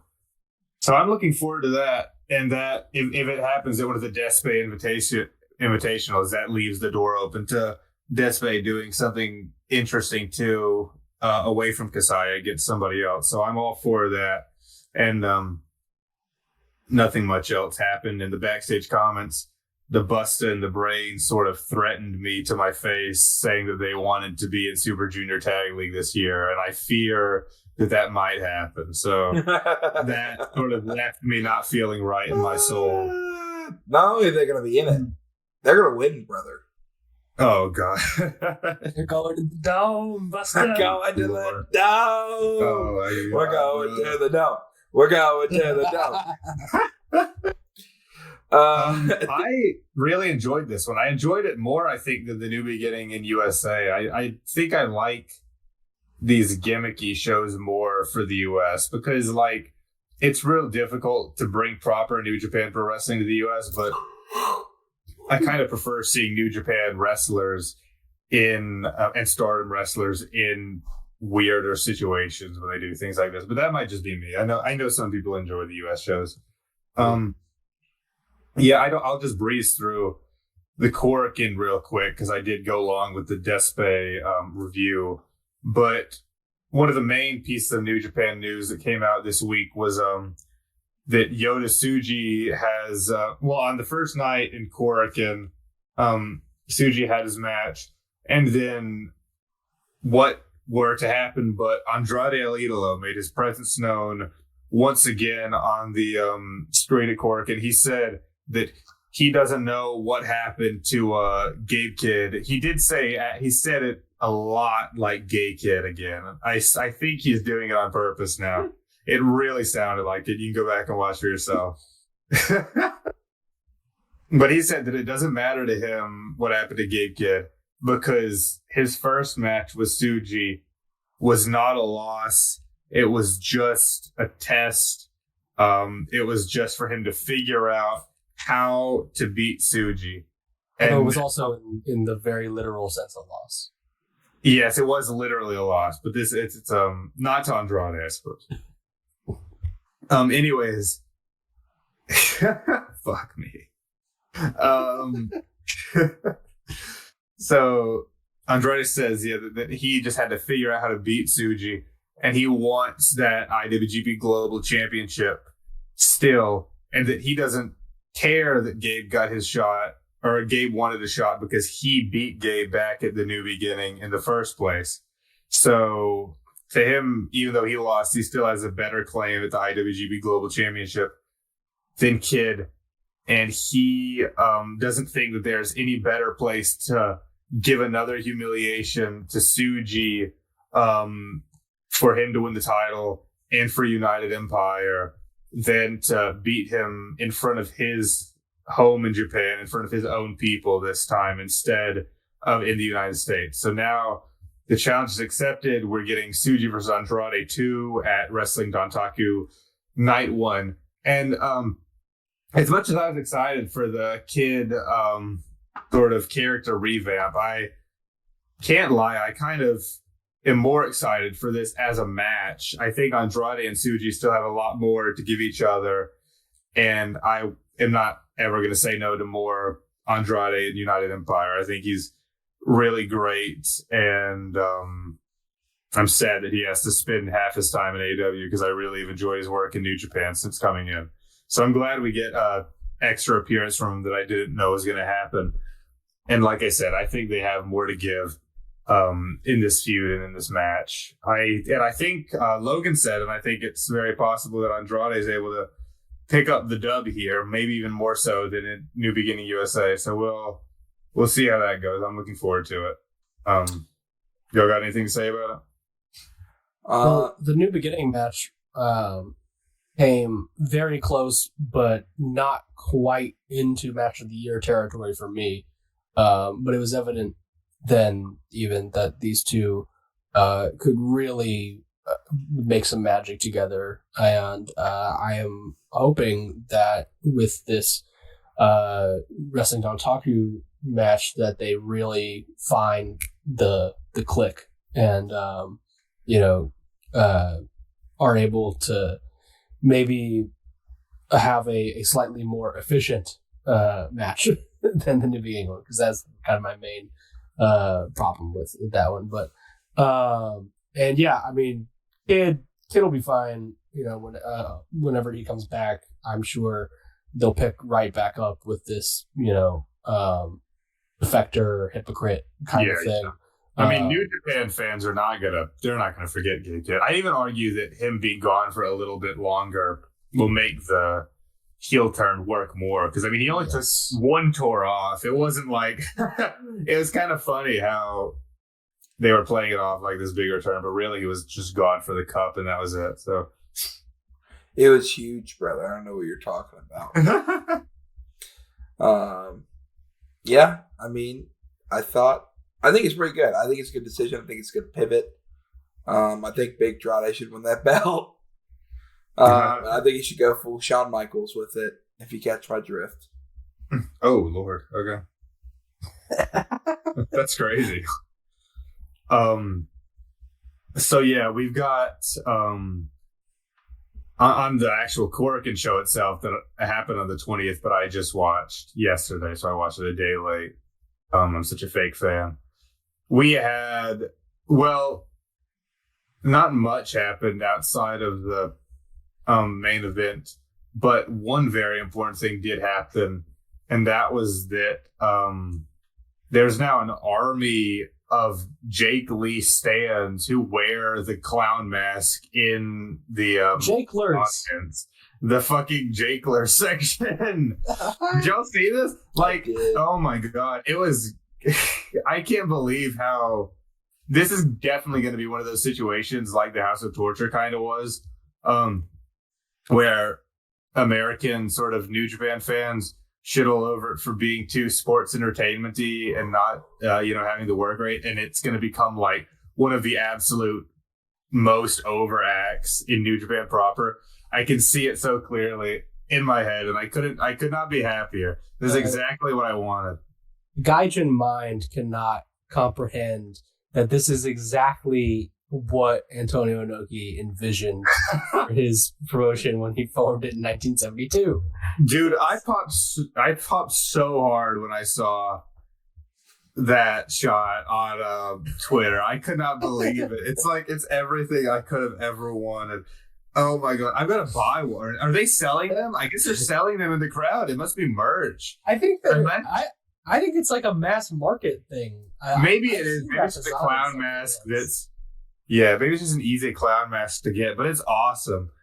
Oh my god. And he had Chris Charlton, he saw that Chris Charlton didn't have Walker Stewart with him on the show, and so he sat the fucking stuffed monkey at the commentary desk to sit beside Chris. Well, luckily Chris won't be at the loan for too long, other than having Punch beside him. Gino's coming back. Yeah. Oh my god. And yeah, the clown mask is getting over. At one point, Tsuji put it on and tried to threaten him, and he started freaking out. After they won the match, Akira put it on and did the fucking Fortnite dance that Jake does. So yeah, great match, great gimmick. I am a huge fan. Oh, and I hope it becomes like the mask or like other people. And one more thing I forgot to mention, because I didn't actually watch that show, but I did see it on Twitter. The night before, he wrestled without the paint and a little bit more normal. And then in backstage comments, he said that the Jonkler persona is actually his dark and twisted alter ego, and he'll only do it every once in a while. So he can still be normal Jake Lee sometimes too. He just forgets to make up, and he turns. It's the demon. It's the demon. It's like So it's the greatest gimmick in wrestling currently. No doubt. It's not even close. The demon Finn Balor versus the Jonkler Jake Lee. The thing is, the mask that people are using, the mask that they're using in the crowd is straight up the mask from Joker. Like, it is the exact mask that they wear in the movies that all the people wear on the street. So, holy shit, you're right. I thought all this time, I kept on thinking, like, is that like the mask that he wears at the beginning of The Dark Knight? But that's a different mask. It's the mask that he wears that in like current Joker. Yeah. And then it's like everyone, I don't know if he ever wears it except like to get away, but there's like a portion where like after he inspires people, everyone's on the streets like wearing these masks. And like that's straight up what they have people wearing in New Japan. They're going to have his Wrestle Kingdom entrance, so there's going to be 20 people in those masks, and he's going to pop out. It's going to be he's got to win the title, dude. My agenda has to be fulfilled. Best I can do is a feud with Sonata. That would be amazing. That would be so good. Oh, he also has a licensed movie mask. He has fucking the James Bond. Yeah, the James Bond. One that just came back in. Yeah. So Jake Lee watch before I move on. In 2 weeks from today, we've got New Japan Pro Wrestling World Radio, like they've been doing lately with Jake Lee entitled Jake Lee. It's New Japan Radio with Jake Lee. That's life. So I can't wait to see what kind of fucked up, dark, and twisted music. You're goddamn right it is. Oh god. In the main event, we had the IWGP Tag Team Championship number 1 contenders match. Jesus Christ. There was That's life. Oh my god. Imagine we were still at WGL, we could get Jake Lee on the station. Or you get him on the big screen. But he'd be watching us while we record. Live from satellite. Then we've got the number of contenders match that is Yoshihashi and Hiroki Goto, Bishamon reuniting. Or I guess not reuniting, they've been doing this X-Men stuff, but reuniting as a tag team to face the United Empire, Holy Seaman Army, Ponytail Bros, Great O'Khan, and Hanare. So just rattled that off. So yeah, I know. Let's forget about it. Let's say it and then not bring it up. But yeah, this was a pretty good match. But it was a good match because of Goto and Hanare. And I'm normally not even a Yoshihashi hater, but he was sort of just middling in this one. And Great O'Khan, he was dog shit. He was not doing anything inspiring. And Great O'Khan, his sort of, I was hoping that the heel turn of United Empire would be sort of the wake-up call that O'Khan needs, but he's just become lazy doing like shitty crowd brawling spots in cheating behind the ref's back stuff instead of using it as a reason to get better. So that kind of sucks. But Hanare has definitely got a fire you sort of lit under his ass with the heel turn and with the new gimmick. And Goto is still one of the hardest working men in New Japan. So yeah, they made it great. They had a lot of great fighting spirit spots, and Bishamon, are really good at doing exciting hot tags and like saving each other's spots. They always have been. So it was a good tag team match. Like I sort of predicted, it wasn't anything amazing, but it was good. And like I said last week, I mean, shit, I can't predict anything worth anything anymore because they went with the bigger match first, and they've got Bishamon versus the KOB at what is it, Satsuma no Kuni or whatever in the next few. At a Wrestling Red Zone, yeah, Wrestling Red Zone in Hiroshima. So that's the main event of that show coming up on the 5th. I'm really looking forward to it, and even with it being a smaller show, I would not be surprised if Bishamon is able to topple him. But I kind of am thinking KOB beat him. I mean, mainly because I'm kind of thinking that Goto is going to continue being more of a singles wrestler than not going forward. I think that that's sort of where they need him, even if he's not going to be an absolute like heavyweight champion tier guy going forward. I think he will be not doing Bishamon as much as he used to. So that's a lot. Yeah, blessed. The only other thing that interesting that happened this week is it hasn't been made official yet, but from the press conference for the Wrestling Dontaku Heavyweight Championship match, it looks like they're going to do sort of a non-New Japan move and make the Takagi Newman match into a street fight. So that's sort of what Takagi wants after Newman's been doing all this shit with the chairs. Him and Zane J both. That's sort of that they often like to bring weapons to the equation. So Takagi's like, let's just keep it from being a disadvantage and make the match a street fight. So it looks like that's going to be what happens. And honestly, I dig it. I think that gives it more of an exciting appeal to it than just making it be like that typical first defense for Callum. So I think that's a good idea. It's atypical of New Japan. And we've got Red Zone coming up. That's got the heavyweight tag match I just talked about, and then also the Robbie X and Ishimori versus Ichiban Sweet Boys defense. And then on the 29th, which I think is also before our next show, we've got Hizen no Kuni, which is main evented by the Tiger Mask versus Doki tag match. And also on Hizen no Kuni, Mystico joins the tour and teams up with the goated Olympic dream team of Bars and Aaron Wolf to take on Ren Narita, Bad Luck, Don, Fale, and Dick Togo. So that's pretty cool. Can move on now to the dub, I suppose, but New Japan is still looking pretty good to me these days. Well, Jack, you will be thrilled to know that in at least my Fire Pro Wrestling simulation of the Best of the Super Juniors, right now the finalists are it is down to Teton and one heel master, Yoshinobu Kanemaru. So That's fucking fire. We can only hope that the real thing is as exciting. Oh my God, we haven't mentioned, I guess we were going to mention it later in the wedding, that the podcast boys went and got me a beautiful bottle of Centauri whiskey. And again, very, very kind of you all. That's right. The OGs, awesome. me, Noah, and Cooper. Alex had nothing to do with that gift. We want to state that for the record. Just kidding.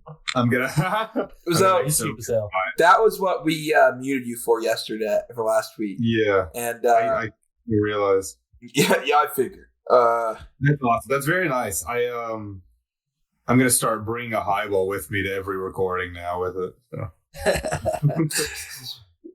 that'll make for some real good audio. Yeah. Well, I'll tell you what, guys. Over in the dub, for whatever reason, even though we have already done the main gimmick that this show is based around, which was beating Nitro for the longest Turner non-WWE wrestling TV show. I for whatever reason, we're still keeping the Spring Breakthrough name. I mean, I guess it makes sense because whatever, spring break, and it's in the time. But I don't quite get why we need this branding for these Dynamite and Collision shows. So last week, because we recorded on a Wednesday, we did in fact record during Dynamite, and the Darby Allin world title change officially happened as we were kind of winding things up, and we gave our immediate reactions to it at the time, in which I aired negative, I would say, just from my kind of gut feeling about where Darby is in kind of the AEW universe at the minute, and also how I felt Max's world title run was going as of up to that point. But I will say, since then, I have now watched the entire show, top to bottom, to mainly see how the build to that moment would feel for me. And I will say it is better than I had initially thought it would have played. I still don't love it. I will say that. And I don't think that I really am ever going to. In particular, the match itself, I really brush up against I understand that it might not even have been their choice to do it this way. They might have been constrained to because of they did run over.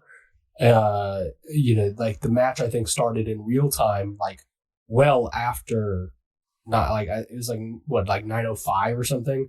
By the time that the match had started.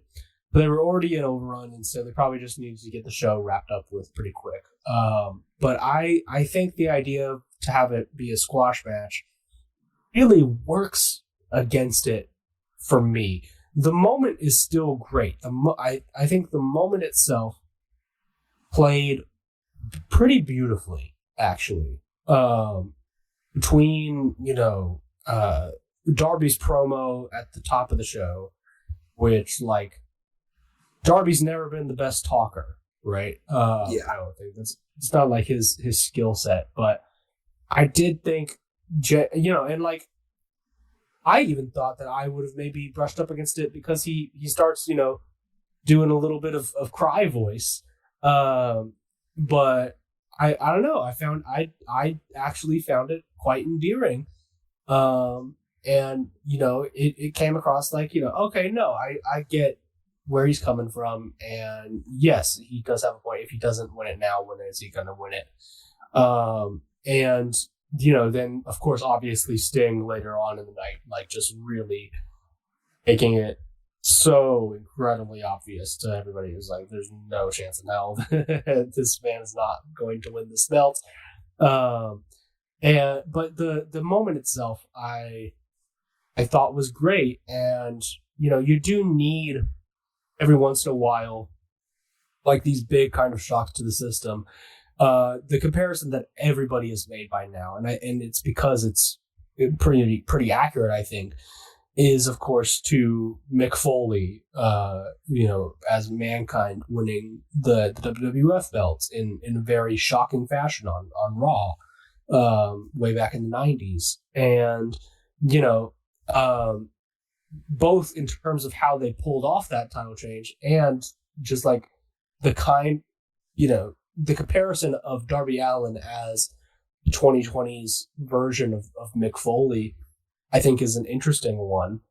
And much like, Foley's title reign was not long either, so I don't imagine Darby's will. I mean, like those kinds of wrestlers are just not cut out for those kinds of reigns, for those kinds of stories. And that's perfectly fine. But it is in much the same way that it is just nice that we can say that Mick Foley is a former WWE World Heavyweight Champion. It is kind of just nice that we can say that Darby Allin will be a former AEW World Heavyweight Champion. That is, of course, assuming that something really bad doesn't happen in, the time from now until the time that he drops it. But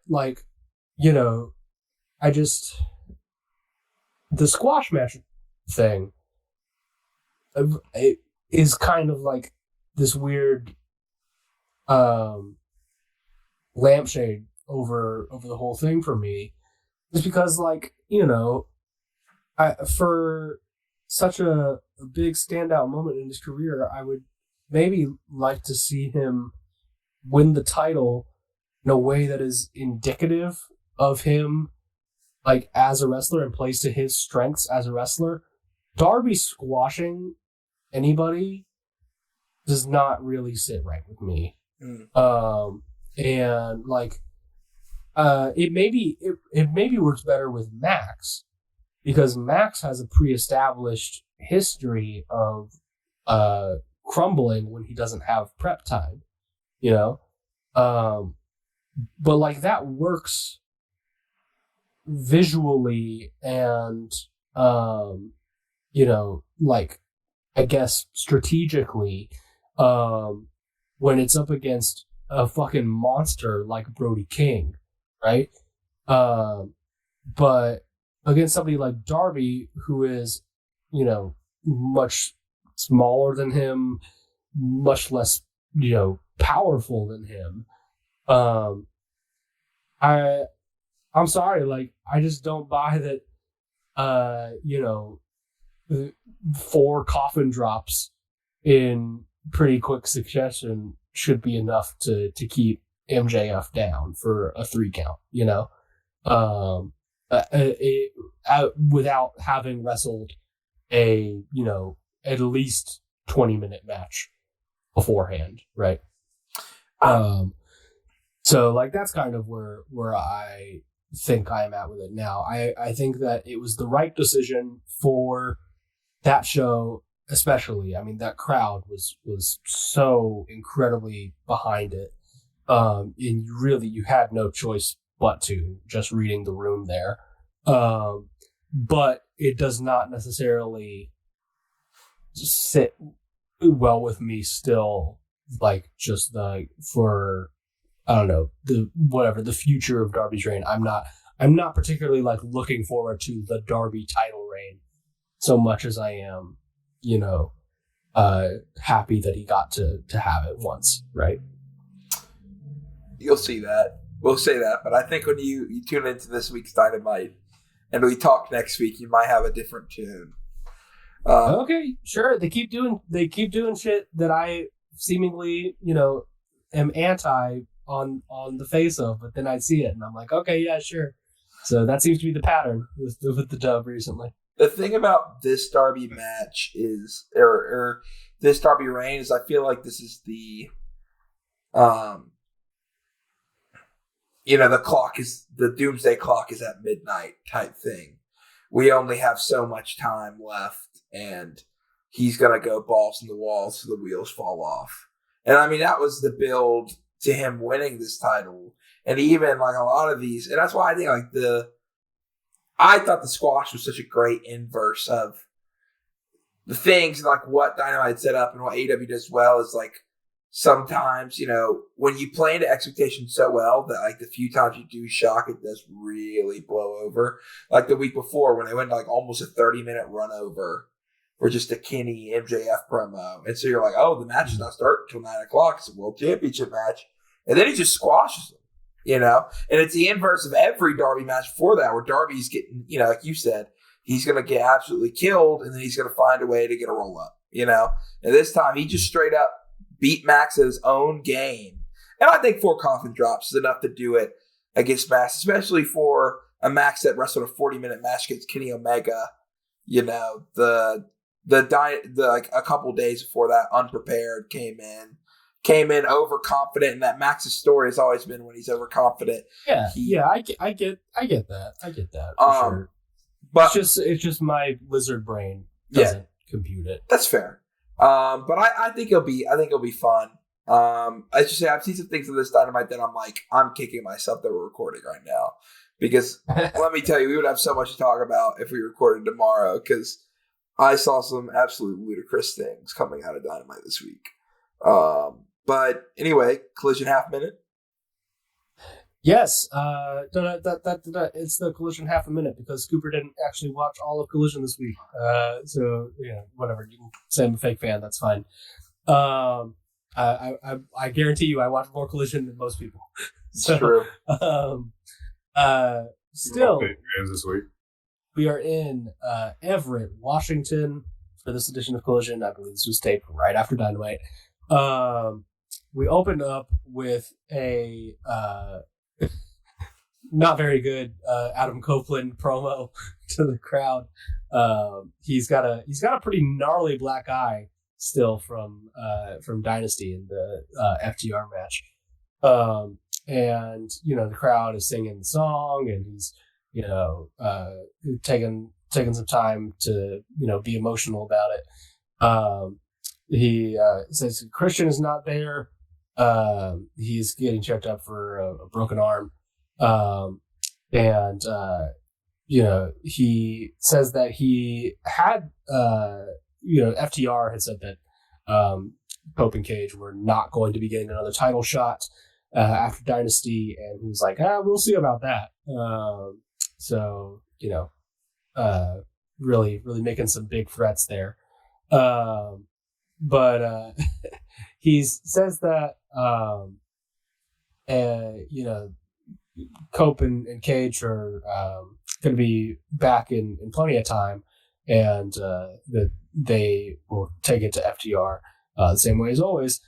And then as FTR and Stoke come out to confront him, who should appear but those dastardly villains?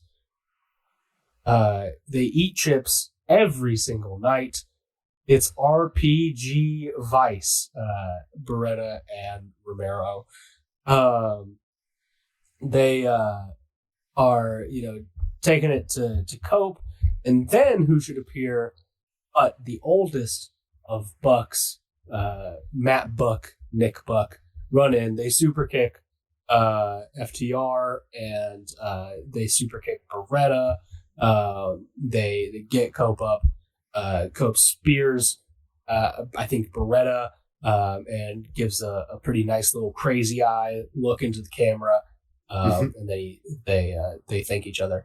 So I imagine we'll be getting the Cope and Cage slash FTR RPG Vice tag either on like a Dynamite or a Collision at some point down the road. That seemed to be what this was setting up. Nothing was made official, though, I believe, on this show.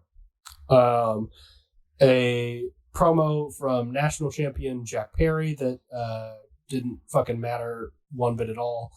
Young Bucks came out again for a match against the Rascals, everybody's favorite 30-year-old stoners. This time, the combination of Zachary Wentz and Myron Reed, so making it a little bit different this time around. And thank goodness, Wentz was the one who took the pinfall this time. They were kind of teasing a little, I don't know, semi-dissension in the Rascals because, like, Reed, I think, had gotten pinned in, like, a couple of the tags that they had recently. And so, like, Xavier and Wentz were sort of like, oh, maybe we be the tag team and you be the singles guy. And, you know, Myron looked all dejected like a sad little puppy dog. And I was like, this is a shit story and they should drop it immediately. And it seems like they did. So very good match, I will say. It was a pretty standard Young Bucks match. If you have seen most of the like PWG stuff from like I want to say 2015 to 2016. This is kind of what this was in the lane of. Pretty chill, but I'm always happy to see a guy who did a little Hitler photo get fucking Meltzer drivered and pinned. So that was nice. Divine Dominion video package, they look awesome. Conglomeration Trios Championship Eliminator match against everybody's favorite team, the Lethal Twist. It's Vanilla Baby Blake Christian, Big Shotty Lee Johnson, and the man with the most dangerous cutter in professional wrestling, avoid Jay Lethal. They got squashed pretty quick here. This was nothing really. I will say the Conglomeration, though, for their little entrance, Orange Cassidy has brought back the backpack gimmick, trios titles. He's got his in a backpack. Kyle has his in a backpack. Roddy came out with a backpack, but it was empty, and he had his actual title around his shoulder. So he still thinks that this whole Conglomeration thing is a little dumb, even though he is officially still a member. Then we had a Anthony Bowens Hook backstage promo that I skipped over because this storyline is also dog shit. Then we had a women's tag match with the team of Hikaru Shida and Chris Statlander doing a kind of, I guess sort of like an odd couple kind of thing, in that Shida, on her return and lost to Willow Nightingale, has kind of like clung on to Statlander as, I guess, like basically a way to get wins, pretty much. She tags herself into the matches when Stat would, I think, rather just like take it all on herself. And like they have this kind of like weird tense relationship. I don't know how I feel about this pairing so far. It could lead to something cool, but maybe not. But they squashed a team of local competitors. Somebody called Danica De La Rouge, and apparently made a big impression on the Dynasty Zero Hour. That's right. Big Ann is back in AEW. Get hyped. Clap. Get into it. Big Ann. Big Ann? Making waves. Logan, I did a whole... Logan, Big Ann, Logan! Logan! Yes! Don't give me that fucking look, Logan. Bro is so excited. I'm already forgotten. All right. Then... Retta, Big Ann. We got a Continental Championship Eliminator match, and brothers, I'm going to tell you this right now. I'm going to bury the lead. A match of the year, in my personal opinion, between champion Jonathan Q Moxley, I don't actually know that his middle name starts with a Q, and the still somehow ROH World TV Champion. He's Nick Wayne. About to go insane. He's Nick Wayne. Best of Super Juniors winner 2026. That's right. That's right. And he was gifted in preparation for his Super Juniors run with probably the best match he's ever had with Jon Moxley. I really thought that this was a ton of fun. And Mox I think really likes getting to work with these like super young guys and really kind of like show them like what a big kind of like main event style match looks like. And Nick I think was more receptive to it than most who get in there with Mox to do this kind of thing. But and also they're in Nick's like basically hometown. So that helps a lot. The crowd is super behind him. He's like just the right amount of shitty and also like just kind of eager, plucky young baby face. But he's in there all by himself because of the Continental rules, and so nobody can be at ringside for him. And Mox really does kind of like not give him an inch. It was just like I don't know. It was really interesting to watch. Very classic kind of veteran versus the young buck kind of thing. And Nick Wayne at one point bust Mox open. Yeah. He hit a moonsault onto the outside at one point that I think is actually what busted him open. And I think his knee clipped like the side of Mox's eye. And so then they get back in, they do a couple of like little stand-up strike exchanges, and the camera's doing a really good job of hiding it. But they get one shot when he's in like a bulldog choke or a sleeper choke. And you can see that Mox has like a small little like gash by his eye. Then Wayne roundhouse kicks him, and then that's when you get the big shot. And by that point, the blood has already spread like down to Mox's cheek. It was a really good visual. I was really into it. And Mox eventually catches him. He flips him into a bulldog choke. Wayne scurries to the ropes, but Mox like stands him up, gets him in the Death Rider position and drops him for the 3 and retains the Continental Championship and does not have to fight Nick Wayne again. So have a nice trip to Japan, Nick. We got official confirmation on the Okada Takeshita match that is set for Double or Nothing in New York in just a couple of weeks' time. It'll be here before we know it.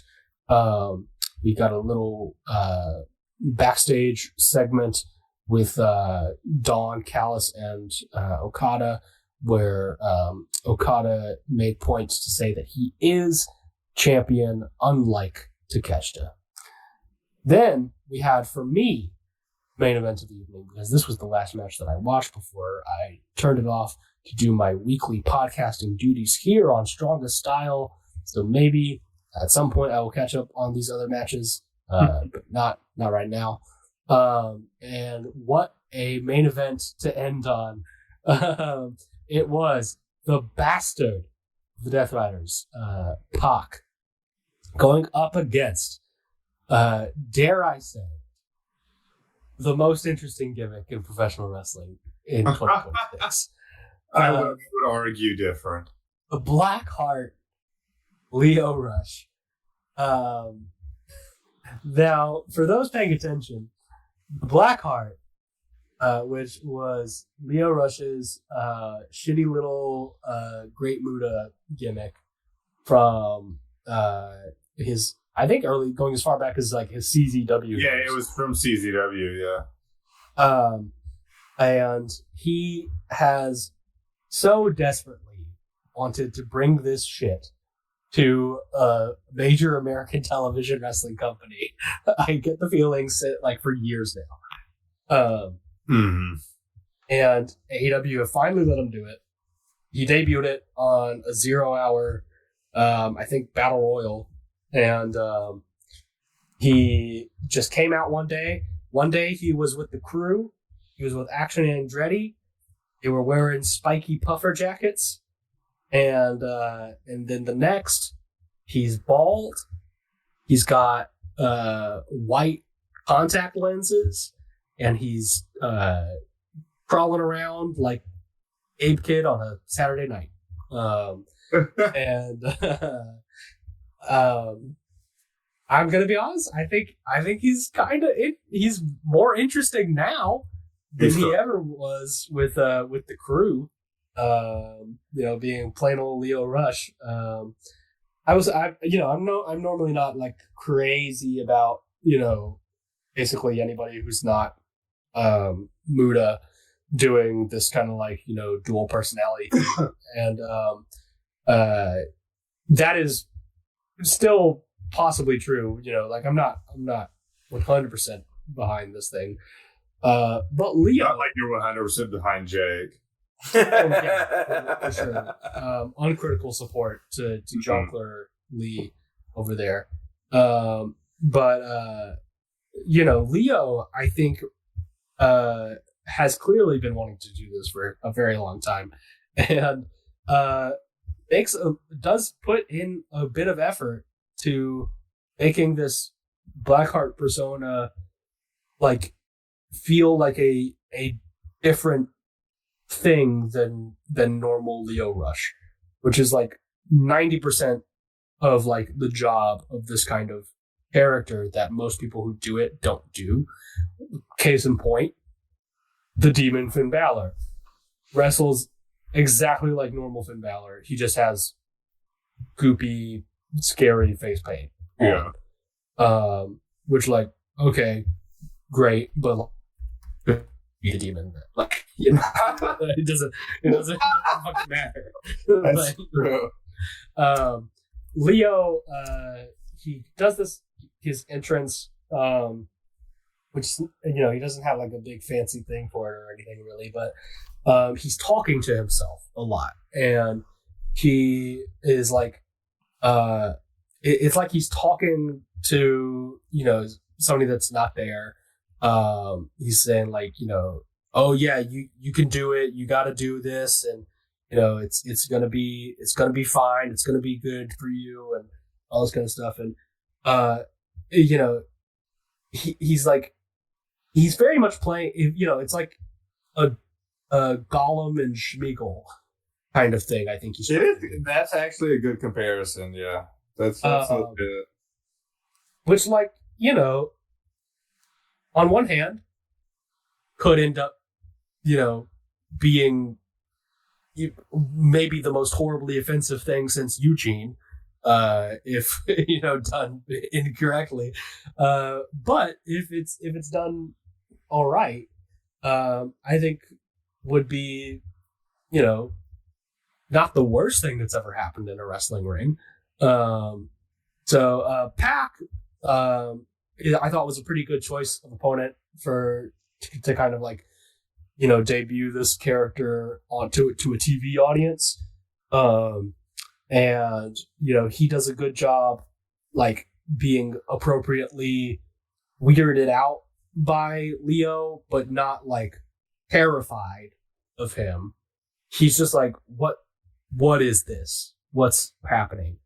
And I will say also Daniel Garcia did a phenomenal job here, because he was the second for Pac, and he would at various points yell at Pac, you don't need to play these games. Yeah, don't play these games with them. And like, trying to, kind of motivate Pac to look past all the gimmicks and all that kind of stuff and just beat him. It was a super fun match. Pac ended up winning, which was the right decision, obviously. I would not have anybody really, lose to Blackheart Leo Rush for quite a bit. But what it did was just get over this new character, and I think at least the crowd that was there in the building were super into it, and that's a big part of it. Maybe he ends up being the next big thing on Saturday nights. I imagine this is going to be a Collision exclusive for the most part. I don't imagine this is going to be, prime time on Dynamite. It might not get that far, yeah. But who knows? But that's what I'm here for, is to tell you all the Collision scoops. So yeah, I don't know, man. I think it's good. I think it's interesting because I've seen the evolution of this gimmick when he was just like spooky Leo Rush with the black goop. It's the that's what I'm saying. Black goop, like the Blackheart thing. Literally every other time he's done it, I thought it's been complete shit. And like literally the worst thing I've maybe seen in my life. But this I thought this was like the best possible version of this thing. Yep, I thought it was pretty good. Well, I'd love to talk about Jack's wedding, but I'm so tired, brother. Yeah, that's fine. Yeah, we don't need to. I want to say we're officially. We'll just let it be. Live in our own collective memories. Yeah, you had to be there, guys. Sorry you didn't get invited. You weren't cool enough, But it would have been a long fight. Yeah, it would have been a long fight for the people in India to show up. You guys got to renew your vows in India. What was I going to say? Oh, I wanted to give you a possible new nickname, Jag, and see what. Oh, wow. Okay. Let's hear it. To christen the marriage, the man with two greatest last names in the history of wrestling, Mr. Jack Rhodes Dudley. We would retire the Giant because the Giant, in actuality, was not because of your height, but it was because of your giant heart. So. It's also his height. It's also his height, but it's mainly because of your giant heart. That got me, Logan. Big Show style heart. Oh my God. Yeah, we saw the Big Show this weekend. Yeah, Big Show. Oh my God. The Big Show was at Jack's wedding. We can't confirm. Oh my God. Big Show on Strongest Style soon. Paul White. That's a good story. We're gonna get the Paulden lovers on. We absolutely. Cooper has no idea what we're talking about. No, I'll tell you later, Cooper. That's fine. That's fine. Well, with that being said, I'm so tired. I mentally we started getting New Japan, and my mind just went off. You can tell. You had many a yawns for me this recording, but with that being said, I think it's time to hit that outro.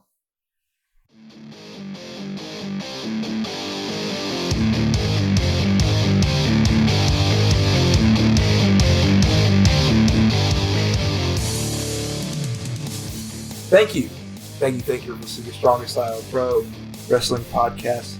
That has been it for us this week. We'll be back next week with another few hours of rousing wrestling content. If you want to follow us on social media, you can follow us at Strongest Style. We're going to get a new header with all those Joker masks.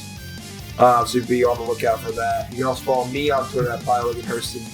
You can follow the newly christened Jack Rhodes Dudley at Average Dark. Cooper still doesn't have social media, but Hooper, any last words?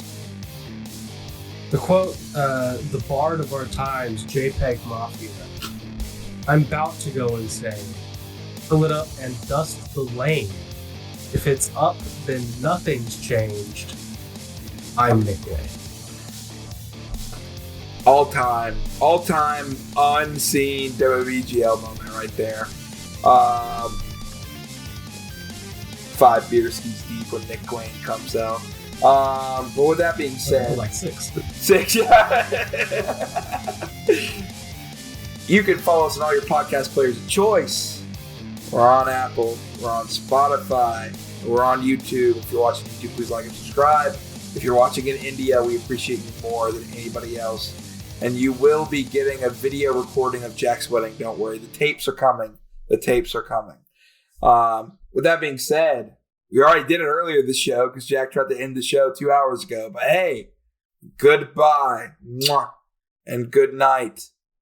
Bang!